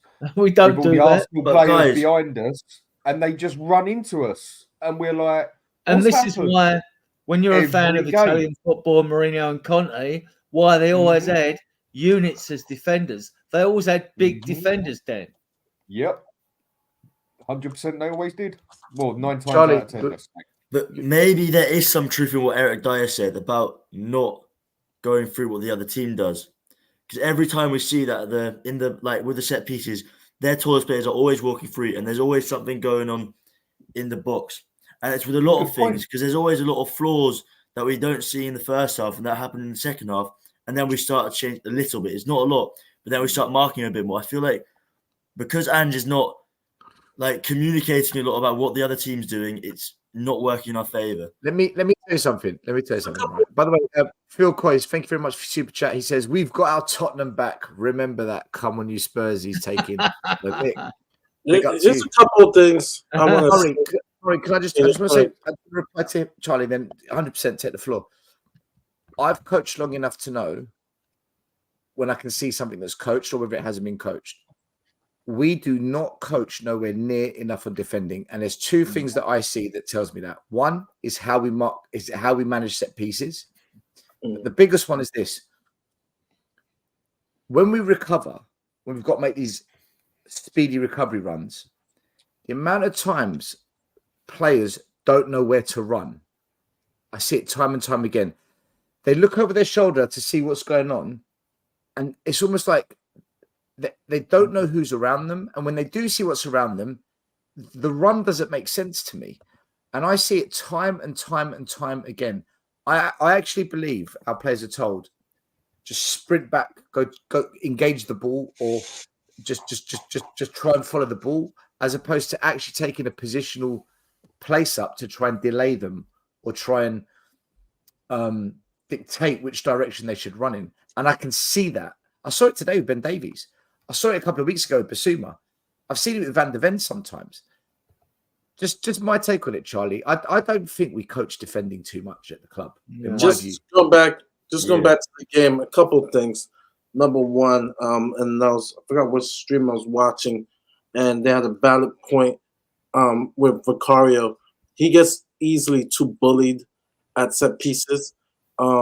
it was a problem in the FA Cup against Man City when they scored that goal to make to take the lead 1-0. He has to do much better. You don't see Allison or Ederson or even Pickford get pushed off or bullied like that.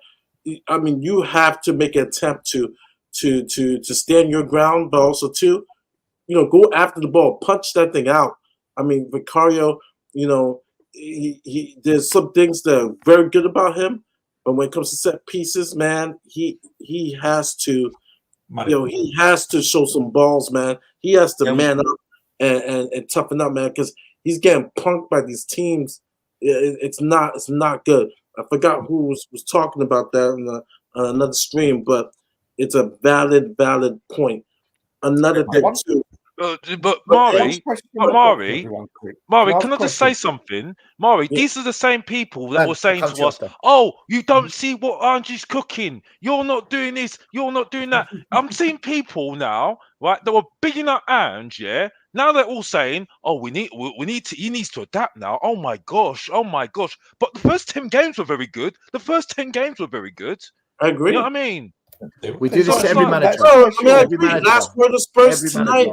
People doing these people were twerking for this manager and saying what they were saying, though. So you're watching these people twerking, and this to the rivals as well, yeah, right? Because you saw one rival that said to me, and I cooked him on time added on, by the way. This rival, yeah, right. So he said to me, "Oh, you play well in spells. We play well in spells." I'm like, okay, right. I know my football, and playing well in spells don't mean nothing to me, mate. You know what I mean? Well, the first 10 game, man, is a lot of players, man. Basuma, I know Madison got hurt, but the first 10 games is just it fooled a lot of people.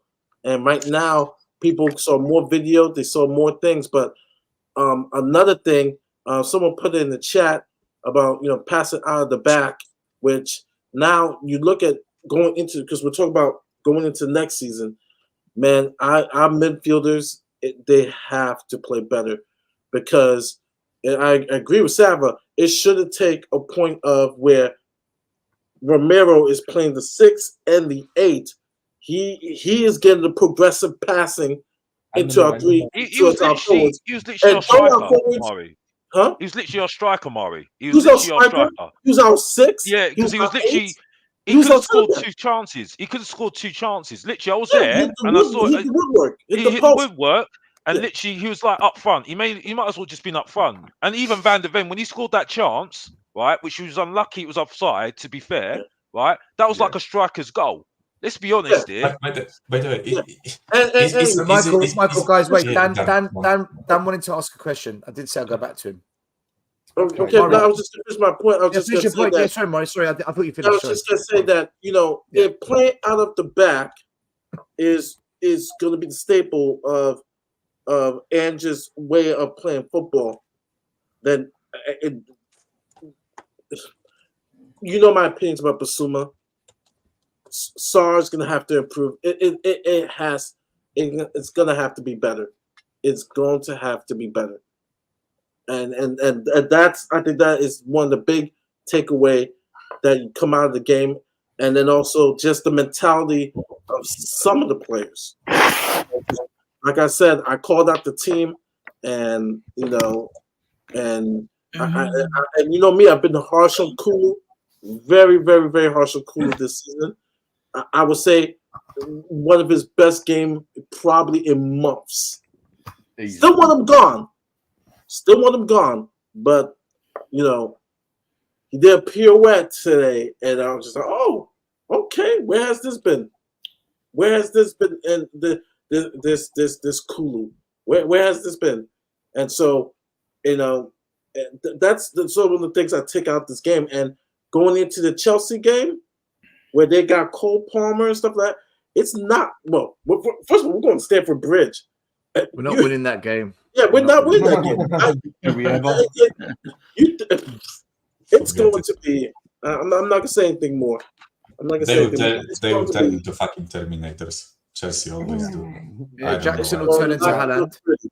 It's not going to look pretty. Sorry, Dan, just go before on, Dan Midfield. says, No, before Alex, Dan answers his he's question, waited like 10 minutes. Let him go. Go on, Dan. Let him go. Go on, Dan. All right, with everything that just got said there, I'll make one point quick, and it will be a quick one. Those first 10 games, does anybody sitting here truly think those first 10 games were good? No. Those first 10 games. There was some ugly wins in it. There was about half of them were good. Exactly. And half of them were just pure luck and Yeah, it pure was. chance that the other teams come could on. not finish come love nor money. What, are you telling me Man U shouldn't have been 3-0 ahead? Yeah. No, Man United should have been 2-0 ahead at half time. 3-0 at half time. Three open goals, mate. This is the and they half. cocked it. This is the glass half. 2-0, 3-0, same point. Second half, we paralysed them. We deserved that win. Okay. But we was very lucky that they could not finish come love nor money on an open goal. Same as we had with they a were couple unlucky. of They couldn't score, Dan. You can look at it two ways. Okay, looking at it as a pint empty, pint half full. I'll take the half full. You take the half empty. Whatever way you want. I probably would have picked the Sheffield United game where we couldn't break them down, and it took until the last 3 minutes. When we suffered a loss probably a better today, example. a sad loss. We was against very their lucky. arch-rivals Adrian, can I just finish my bit? Adrian, can I just finish? And then Go on. you obviously give me your bit after. I think those games were a bit delusional to a lot of people because I really only thought half of them were good, and I thought we was goddamn lucky in the rest of them. Agreed. Seriously. Personal opinion, nothing more, nothing less. Other one I want to ask is a question for everyone on here, anyone on there. How long, with Ange's style of play, do you think Van der Ven is actually going to last as a player? Not that long. Because the way it's going at the moment, I think, let's say, example, Ange stays for 2 seasons, yeah? And we play this way. I don't even think he's going to be a player in a season and a half. I think he's going to get that rip, and then he's going to get the total tear. And then he will never, ever, ever be that same player again because he relies on his pace so much, like what would happen with Michael Owen. It's usually a striker, and he will have to adapt to a different style of defending. I honestly don't think with this style of play and putting that much pressure on that one player to do that much sprinting because he can't get it right by getting everyone on the halfway all the time and leaving it so open and then no wing backs there. I personally think that Van der Ven's going to be lucky if he's a player in a year and a half. What about you, Slot? Well, if he can't do that, then you get rid of him. Then if he comes to injury prone, you get rid of him and you get someone else in. Because, like, you know, I mean, we don't know. We're surmising, we're speculating. It wasn't actually what I asked, Adrian. That's not what I asked. That's not what I asked. Well, go and tell me. I did. Yeah, I agree. I agree with you. I agree with you, Dan. So I've said it. I think you've been on streams and I've said it before. My mate Tommy said it from Dave. Adrian, the question is, how long do you think he'll last? What? Yeah, but why? This is what gets me, right? Why are we worrying of what might happen that's negative for our club all the time? Why do we? Sorry, so I have to worry about everything that's positive. No, I'm not saying that. Well, then, so I can worry about the negative. I'm actually worrying about. I get what Adrian's saying here. Adrian's saying, why are we worrying about something that hasn't happened yet, or might not happen? It's a question. It's a question. That's all it is. Because I don't think with every player that does that. I don't think he'll last that long. I don't think he'll last that long because I think Dan's well within right to ask that question. I don't think it's negative at all because a lot of people are saying it. So, and I said straight away, it's like he can't carry on keeping on doing that because that hamstring's going to tweak. Yeah, how many times? So I don't think he'll last that long. No, he won't. Because look at Sessegnon. Look at Sessegnon. So Sessegnon hasn't lasted that long with his hamstrings, hasn't he? So that's the problem I have with it at the moment. And it's not really his fault. He just saves us, and that's it. Alex, how long do you think it will last? You won't. That's what I said. I don't think it will last that long. I don't think it will last that long. What do you mean by how long? Well, I don't think it will last that long. I don't know if it will be in the next season or this season. I don't know. I think it won't be that long. And I've been watching a player in the academy who brings the ball forward like a number 8 called Alfie Dorrington. Adrian, lay it off, mate. Come on. Who's fucking brilliant. I'm telling you. Good luck to him. Sorry, Stel. I was supposed to bring the academy up. I'm sorry. I was about to say we nearly did a stream. I apologise, all right? From banned for life, right? Listen, Alex, quick super chat here for you from Jerome. He says, thank you, Jerome, for the super chat. Alex, if you're Ange out, then tell me who you would bring in as the next manager, Mr. Box Office. I didn't Give me say a that was name Ange. and no bullshit waffle, he says. I didn't say it was Ange. I did say it was Ange. I said I was skeptical and I just don't like him at the moment because of the fans. I just said that I need to see. So let's assume Ange gets fired then. Yeah. I'll change the question because he's Keep me up, paid for the chat. Who would you like to see then? To be honest, I've got no idea still. To be honest with you, I've got no idea. That's why at the moment, and I'm just going to be honesty at the moment. I don't know what Tottenham need, to be honest with you, because if we don't stick, this is why I'm skeptical, because I just don't know. If I was like a Liverpool fan, look, okay, I'll give you an example at the moment. Being a Spurs fan at the moment, I don't see us sticking with a manager when we go through bad times. If I was like a Liverpool fan at the moment with Jurgen Klopp, right, or an Arsenal fan at the moment, which I'll never be, right, and saw what Arsenal did with Arteta, then I can understand what our values are and what we are as a manager. You know what I mean? Because we stuck with a process and stuck with the football that we played, like Liverpool at the moment, sticking with the process. You know what I mean? And sticking with the sort of manager we want. So I can understand what I would want in the manager as well. With Tottenham, I haven't seen it. So I just need to see them stick with the process, and then I can start understanding what sort of manager we want, and that's it for me. You know what I mean? So I don't know at the moment still. Easy I really question don't for know. me. Such an easy question for me, that is. Go on then. I would take Poch back. I would take him back. You know what you're getting. You know the style of football, right? And this time, you know there will be money to back him. When he went 518 days without being backed by that cunt Levy, right? Sorry about the C word still, right? I would take him back because he is Tottenham. And he'll be, and I hope that he does come Adrian, back. when he's told he's got to sign Brennan Johnson and Veliz, and are we just? Yeah, but he hasn't been told. Oh, still, come on.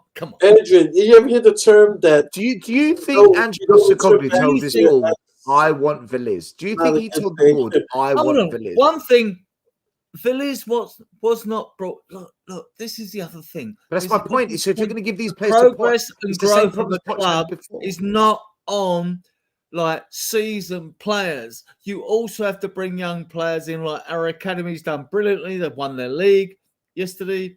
Yeah, right. Okay, Adrian. Okay, so if Pochettino is told, right? Okay, no, I'm just asking the question because you want Poch back. So my question to you is: if Poch comes back and he's told, right, we're going to sign some players this summer. There's Solomon, there's Veliz, there's Brennan Johnson, there's Timo Werner, Usin. There's Bergvall, there's Phillips. Do you think he's going to be any different? No, because that's the same situation he's been at Chelsea with Todd Bowley. Todd Bowley's gone like why is that he's gone like 500 million pound on players and got forget that. We're not doing that. No. But the players I mentioned aren't Chelsea signings. I'm talking not about saying the players. they are. No, but hear me out. What I'm saying is, just hear me out. I don't think you understand my point. Hold on, no, Adrian, you don't understand my point. You're bringing a player. You don't understand my point. All right, okay, my point was, say your point. Go and say if you look at the signings we made for Ange, what is different to what we did with Poch? So therefore, if you bring Poch back, you're going to have the same problems we had with Poch, where there's players instead of Ndudu, Nkuku, and G Loriente. Instead, it's Solomon, it's Veliz. It's a question of Guys, I got a right. The question is right.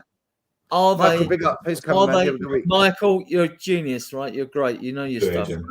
Right. Take care of yourself, mate. Yeah. Right. Take care. Bye. Take care. My argument is the fact that like if you're bringing Poch in, they are Poch signings. Are the signings at Chelsea Poch signings? No, they're not. They're Bowley signings. These businessmen that think they know football, they can come in, they can throw $500 million at a club and think like something that's going to buy them access. They're not signings. Look what happened to the owner of Everton that's left now. No, Adrian, stop this. No, stop. Okay, I've stopped. Take Chelsea out of the equation. I don't care about Everton. I'm saying if you look at the signings we've made under Ange, it's the same pattern we've made under every other manager. There's your budget. Go and sign 8-9 players, right? 1 minute. Hear me out. No, it's not no. That's what's just happened, right? So if Poch comes back, there is nothing to say that will change. Because if we're not prepared to change that for Ange, why would we change it for Poch?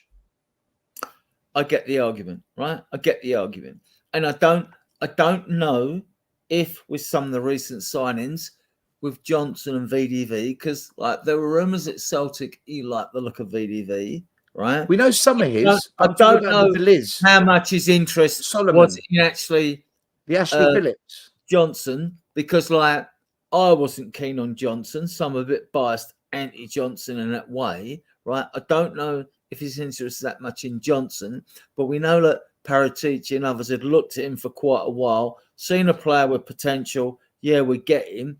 Then going and spent 40 million, maybe of Adams, 47 million for a player who's not even oven ready, which really pissed me off because I think like, hang about. But that's what happened to Poch. We did the same with Poch. Exact same thing with Poch. So why would you want him back if he's going to be put in the same scenario that he failed in from before? No, I'm agreeing with you on this stage. You know, I'm agreeing with you. Like, so on who did we buy those players with Poch? We brought in who? Who? No one. In 580 days, no one. Football? Guys, is there any manager in world football that comes into this job? And he got us, and he elevated this club still. Let's be fair about this, right? When the Spurs, which is what pisses me off, right? When the Spurs fan base have a dig at Pochettino, right? I've never understood it. Prior to that, right? We were happy or struggling, or we'd have been happy to make the last position for UEFA Cup football at the time and all that, right? And Poch got us there. And he got us to second, third, fourth, and he wasn't even fucking backed, right? And then, all right, we had the 6th, 7th before we got the 4th and the 8th position, like, and we were like, and he was fucking kicked in the teeth. And I think the players got pissed off playing like higher press. The squad had aged a bit. It aged a bit. And yeah, but wasn't his downfall the fact that in the end, what cost him his job was he was a yes man? No, I think what cost him his job was the fact that, he said, "Oh, what about the furniture for the stadium?" Yeah, he didn't get it. I don't think Poch is a yes man. Yeah, but so you don't. So you think he wanted Lo Celso, he wanted Ange, he wanted Loriente, he wanted Sissoko? Do you think he wanted those players? Well, for a fact, he definitely wanted Lo Celso. He definitely did. He want Sissoko? Did he want Sissoko? Well, Sissoko, when we brought him in, whether he did or yes he didn't. No? Did he want Sissoko? Well, I don't know. I don't know. Well, I know he didn't. Hold on. The fans were singing, "Whoa, Sissoko!" Don't kill the sounds. I'm asking, did Poch want him? Look, when you get an involvement and you know that as a coach, there's an evolution within a squad, right? Sissoko. Did Poch want Sissoko, Adrian? Did he want him? Was that the player he wanted to replace Victor Wanyama? When he knew Victor Wanyama was on the way out, did he say, "I want Sissoko"? Did a good job for us for a period of time. Then it was time when he was shit, man. Well, maybe he was, and he listen.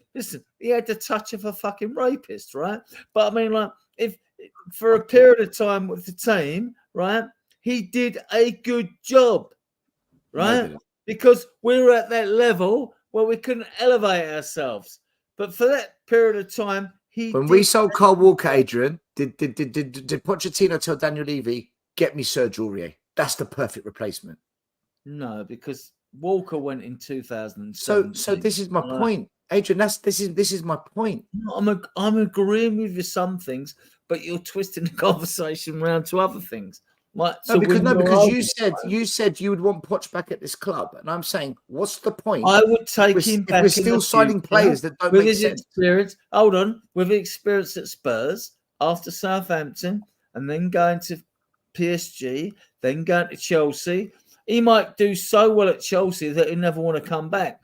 But I still think he's got a soft spot for Spurs. Hope it's not quicksand, but I mean, like, they do say you.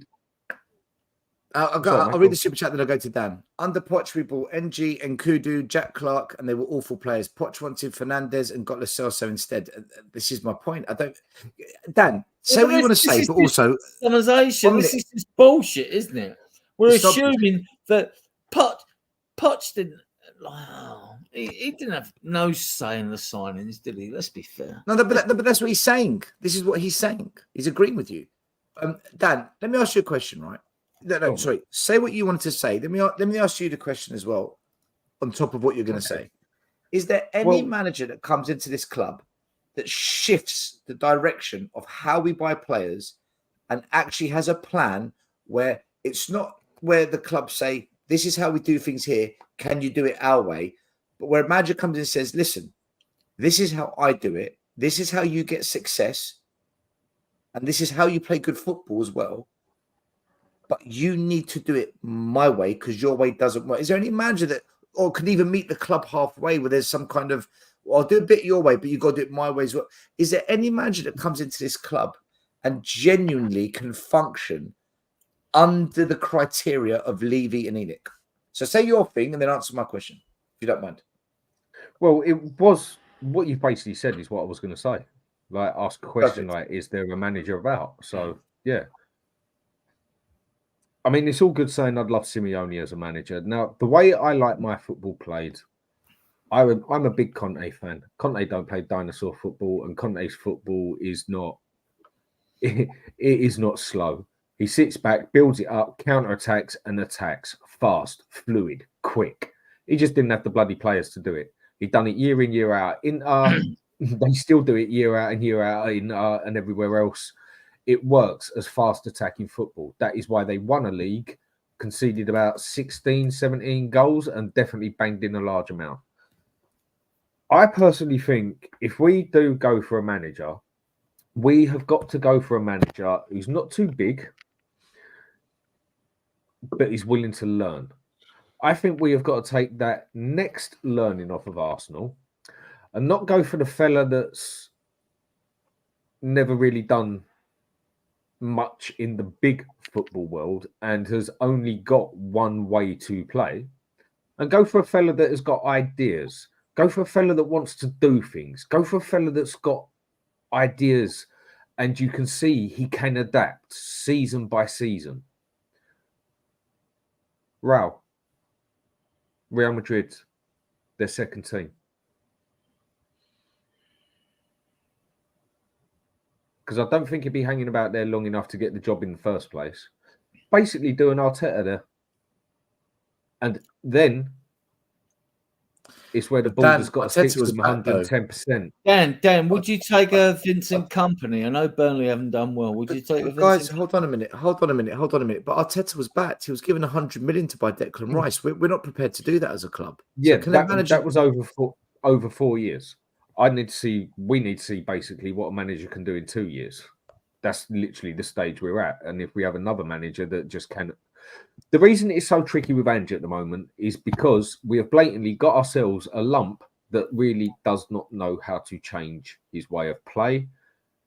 And I can state that because he has done nothing to make me believe otherwise. Maybe next season he's going to have us all sitting back going, wow, man, that man's clued up. He was just doing this and this and this. I'm hoping that is what he does. I don't think he will. So I'm more looking at now, do we now have to go down to the next level and get the younger, fresher manager coming through, but one that's also been there, done it on the storybook sort of thing, like Zidane was when he started doing a bit of coaching, when he started doing the managing, and build it from there. But we all know that when it comes to the crunch in the end, are they going to get looked after? Are the managers going to get what they want? I don't know. But I'd say I'm at the point now where I'm sort of grasping at straws. And I'd say, do you know what? I'll go Real Madrid and go get Raul, because I'm pretty sure Raul would drop his Real Madrid job.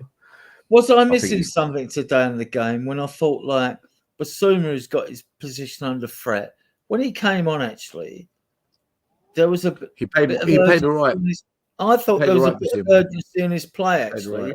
As if he knew his position, and that's what we want. Fucking competence. But where did he play? Where did he play? Where did he play? I think he played in the 8. Yeah. There you go.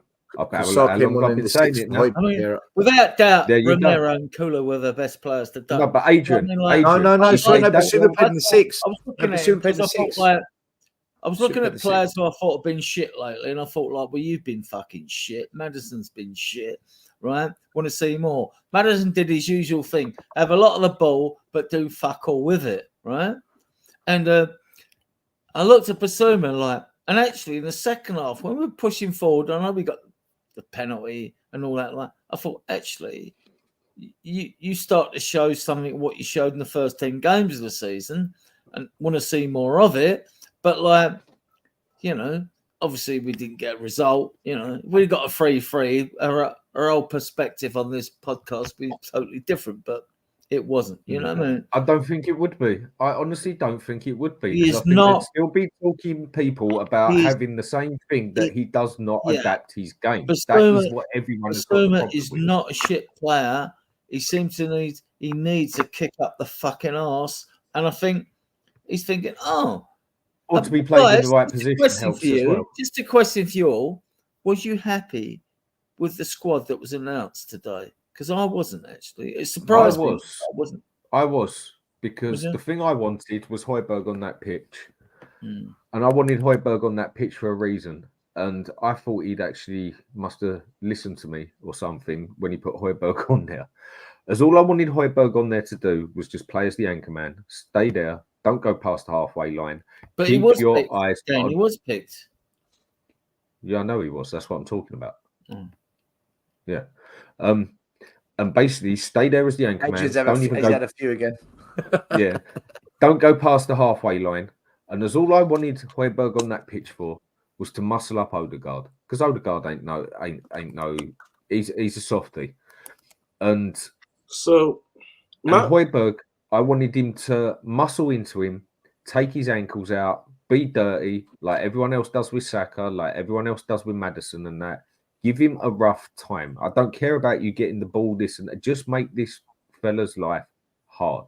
I wanted Kulusevski on there because he can hold the ball so well. I think Kulusevski today would have been best off playing as our number 10 and having him playing back to goal and being used as a target man, because one thing he can do is hold the ball.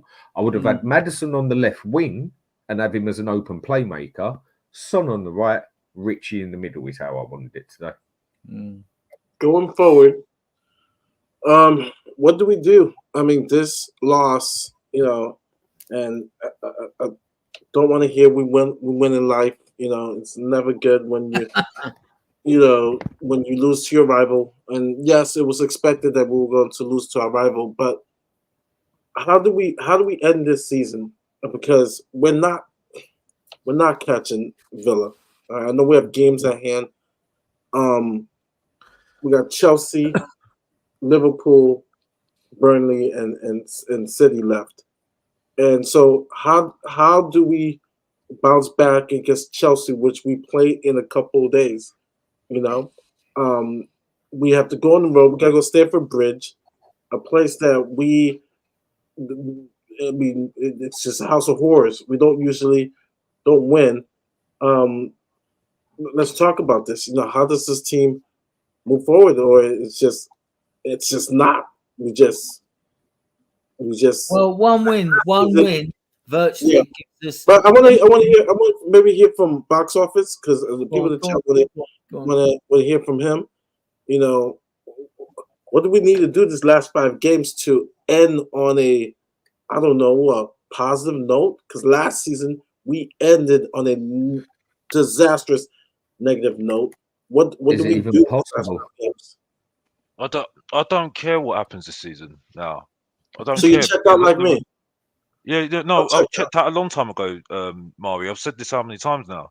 No disrespect to you, but I've checked out a long time ago, because at the moment, this season for me, like I said, I don't care about Champions League because it won't make no difference in my life.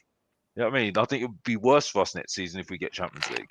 So we will get for me, to get Europe, just getting Europe is okay. I don't have any judgment in him, regardless whether we got what we got this season, because even he said it himself. It's like, I just need to, I'm just getting through this season to show what I want with the way I want to play, and that's it. It's all about next season for me now. You know what I mean? It's not even judging him. It's just judging the process of seeing whether we're going to stick with the process that we have in at the moment, because I've seen this before. You know what I mean? And we're going to do this with the same manager again. I'm seeing the same patterns. I'm seeing the same things with the fans. And it's not the fans I'm judging here. It's what the board do. And it's not even what he gets in the transfer window now. It's sticking with the process, because for me, regardless whether you get the players he wants or not, he's got a lot of pressure on himself next season. So, like for me at the moment, he can do whatever he could be doing badly this season. At the end of the season, he could do good this season. It'll be all on the next couple of years, and then we'll see whether this is a long-term plan for 4 years. Because I know someone's even said it as well. Big up to this guy James Flower, because he said it quite clearly. The back-in is the 4 years. That just shows me that when this goes wrong, they are just gonna wipe the floor with him.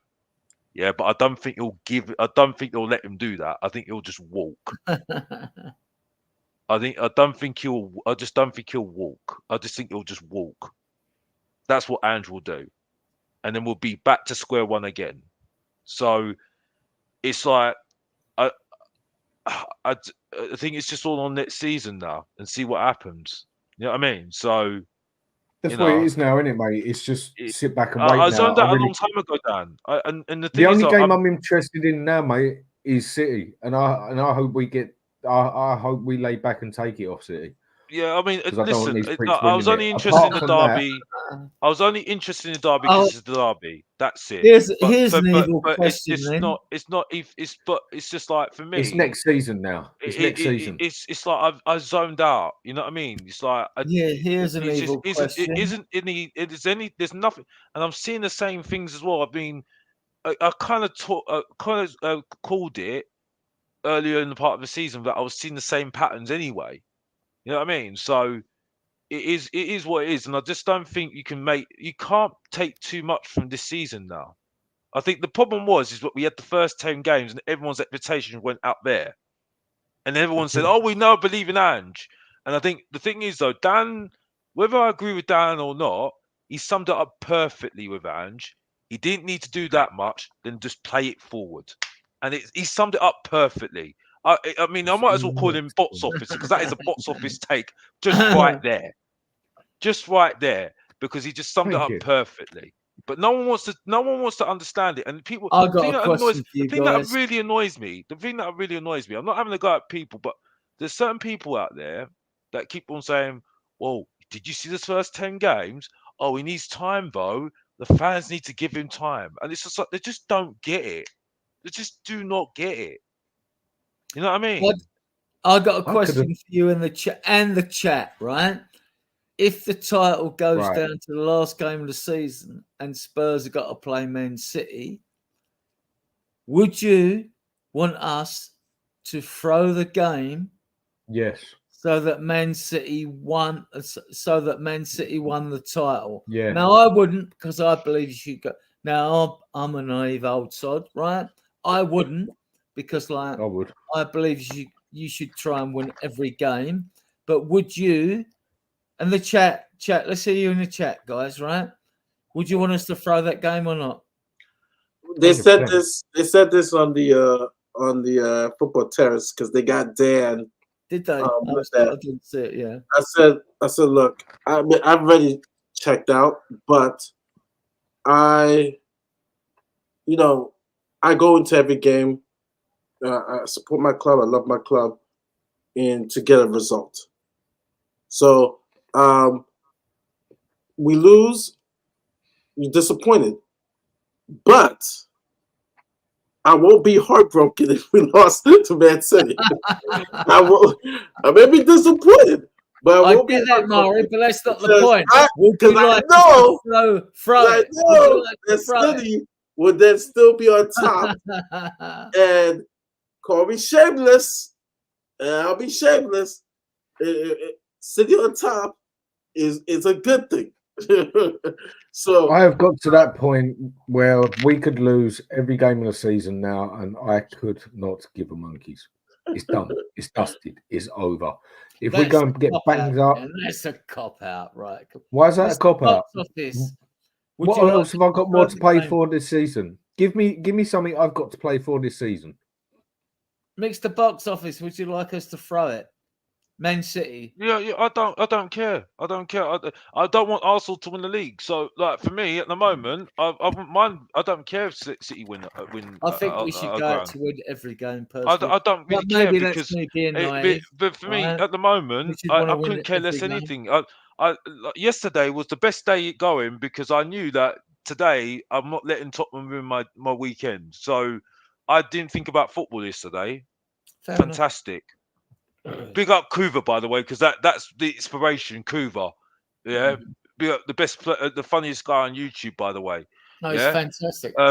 Spurs, He's three Spurs boys, please subscribe. You know what I mean? Because they need subscribing, by the way. Big up Bobby as well. But the point I'm making is right. Is that well, big up Kuva as well, basically. But the main thought I'm saying is right is that I don't see what is so different anymore. I'm saying the same thing. The reason why I've not been able to stream, and Dan, you know this as well, is that I'm saying the same things. You know what I mean? You know, and if I'm saying the same thing, it just gets boring. It's boring. You know what I mean? Like, what is the point of me saying the same thing every single time? I'm literally now getting to a point now. If I say Werner's name now, I'm going to put 50p in the jar now because I can't do it anymore. Murray, saying the same man, thing I about love Timo Werner. Werner. I love Werner. Yeah, I don't even want to talk about him anymore because it's so boring saying he's the below average Shane Long. It's no point in me saying it anymore, you know, because I'm saying it every single week. Yeah, Kulu, I don't like Kulu as a player. I'm just not there with him. But I'm saying the same thing. You get what I'm saying? The way Yeah, that the we good play game is the today. same way we play Very good every game single today. game. I'm just getting bored saying the same thing.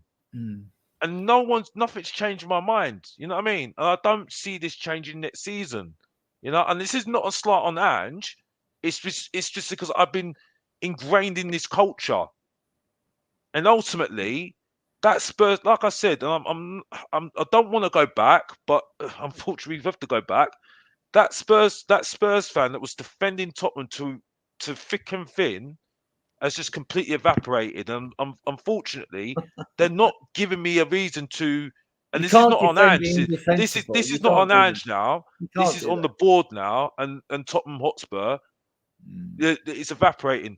And the thing that annoys me a lot as well, the thing that really annoys me as well, yeah, is when I see fans like Young Dan, yeah, and he's young, and people are having to go at him, yeah, and he's just a young guy like any other young guy, like I was when I was young, but because he's on YouTube and he believes because he's young and he wants to believe in this Tottenham team, they're having to go at him, and I don't like that. I do not I get like you that. on that one, yeah. But if you don't want to go onto a football panel and get debated, then you shouldn't be on there. Exactly, Dan. But yeah, but I just think, No, Alex, no, mate, not at all. No, yeah or buts. Then put an age group on it of 16. Charlie comes on here at 16. He acts like a big boy, and he also knows Actually, he's excellent. Yeah, I get what you're saying, though. I do get what you're saying. He knows he could get a bit of a bollocking at times and that through some of the stuff he says, and he'll take that on the chin. I do not want to do this with someone that I all of a sudden have to start speaking nicer with. Oh no, I can't say that because it might he's a bit too young to do it. I don't want to come on here. I want to come on here and talk to men. I want to come on here and talk to adults. Yeah. Charlie is a bit of a lucky one. He's a giveaway. Why? Because he can speak like a bloody man. He's actually got common sense like a man. Yeah. But then you'll still be that bit more gentle with him. I get that. Do I want someone on here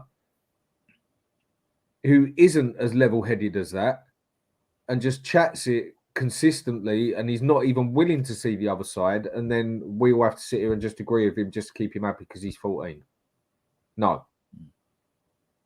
Then he shouldn't be on here. It's like going down the pub and you're only 14. And then all of a sudden you get barged out of the way or whatever. Why'd you do that? Oh, mate, you're in a fucking pub now. It's when people ain't their told friends. It gets like that in the outside world. So I get where you're coming from, but it's just I just think at the moment it's just. I see what you're saying.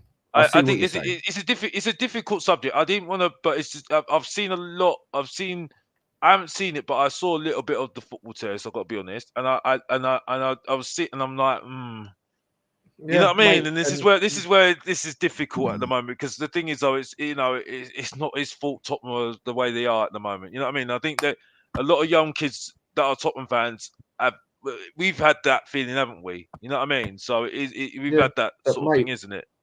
But if he wants to go and do this at a young age, and he's got to take the crap that comes with it. He's got to take the crap that not everyone's going to agree with him. Fine, people go a bit softer, but then the other crap he's got to learn how to endure is to just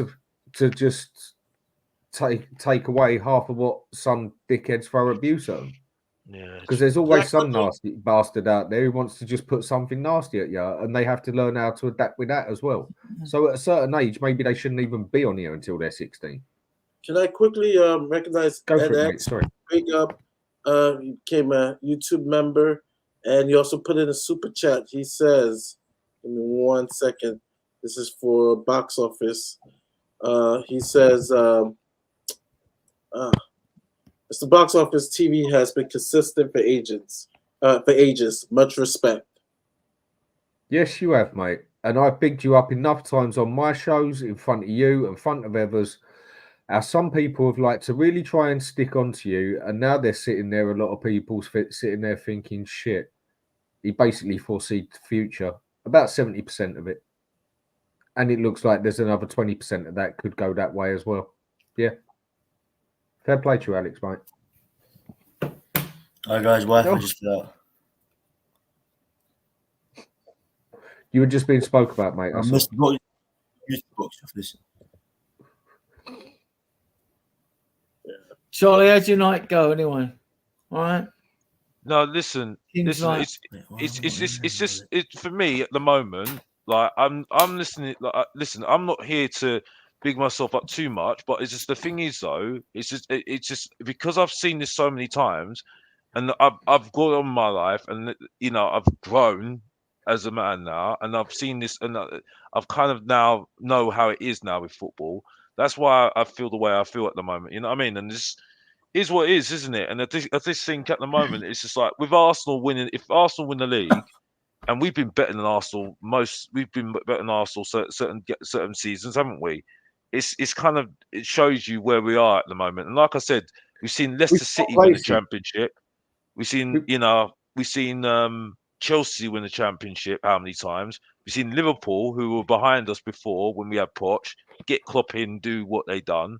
So there's only so many times you can see the same thing every single time, isn't it? You know what I mean? So, but we're in exactly the same position. It's basically like Spurs and Arsenal have literally just gone and done that. Yeah. We are That's the now thing. in Arsenal's position. Arsenal are now in our He acts position. like a big boy. And what will happen? Your own worst day. It's only 24 hours. It's only 24 hours. If Arsenal were to win the league, still think Man City will do it. But if Arsenal were to win the league, all right, you have to pay up on your bets, blah, blah, blah, take the banter and the abuse and all that shit. And then what happens is, right, okay, it's over. And we go again next season. What's the problem? It's already over for me. Guys, it's already over. Sorry It's to done. interrupt. I'm gonna just quickly go around and have your final set. I've got to wrap it up because it's almost Yeah. one. And I'm gonna jump off on my final say.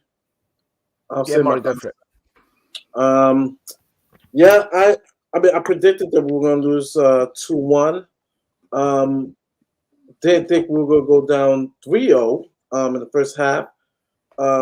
Really a weird first half. Like I said, we had all the possession, but when it comes down to it, Arsenal's game plan, they executed it. They executed when they needed to. Yes, there was some dodgy. I'm surprised we didn't even get to this because actually Lee Dixon, who's the Arsenal legend, said the trip on Kulu was actually a penalty, and even the NBC's. It was. I mean, it was, but still, I don't think it really doesn't. It did. It resulted into their fucking goal. Yeah. It did. But it doesn't tell the story of the difference. I mean, the thing was, Morris, sorry to interrupt. If it's a kick, they go like, "Oh, was it enough? Was it enough of a foul?" Hang about. Yeah, it was enough to. No, hold on. Yeah, they ask the question whether it's enough of a foul. It's a foul or it isn't a fucking foul. It's quite simple, and All it right, was hang a on. penalty. Yeah, but I want to be quick because I don't get in the stream. But but still, it was still disappointing first half. I think Ange, just not really changing his tactics, not really being prepared for what Arsenal was going to do. It cost us, and so the thing is, I'm trying to find words so tough because I'm not even disappointed anymore. I'm just like, I'm checked out. I just want the season to end, and so I'm just really checked out. We'll start back in the summer in the transfer window.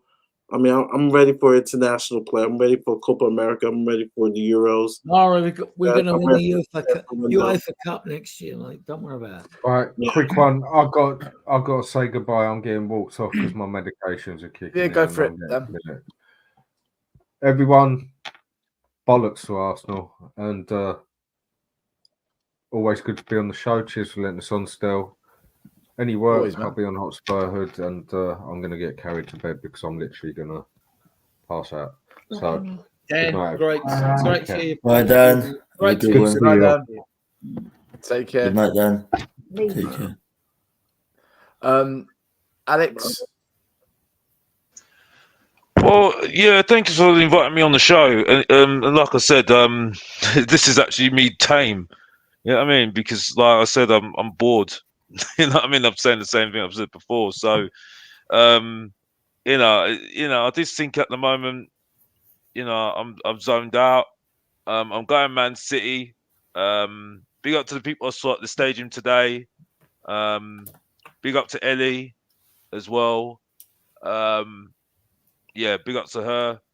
And it's as you were, like they always are, as you say. That's it. Just a little thing I want to plug. Yeah, Mr. Box Office TV's back. I've just uploaded the video. He's back on form like everything, and that's it. Like I said, you're not gonna like it. You're not gonna like it, and that's it. Because you know how it is every single time. There's a reason why they call me the Professor of Truth and Entertainment. There's a reason why they call me the main event. There's a reason why they call me the ratings killer. And there's a reason why they hear those little words that I say every single time. And if you don't know, get to know, and that's it. And that's every single time, and that's it. And even though Adrian wants to insult me for the 20th time, and that's it. Back to you, Stella. So I'm done, and I'm out of here. Big up to everybody in the chat, and I'm out of here. Big up to Alex. Big up to Alex. Adrian. Yeah, thanks for the invite. Enjoyed it. Yeah, it's good to get diverse opinions from Spurs fans. I know they're all well intentioned, and like great, Charlie, without pumping you up, great to have a young guy like you on, and it's good to see you out and about in podcasts as well recently, right? Because actually, I mean, like you've been quite impressive actually. I mean, like I've been impressed with what you had to say from a youngster, and that's not like trying to put you down or nothing like that. No. Keep it up, keep going, and all that, and yeah. As I said, still, thanks for the invite. Always welcome. Thanks, Charlie? Thanks, Adrian. Well, I've been locked out of my room, so I'm sleeping in this room now.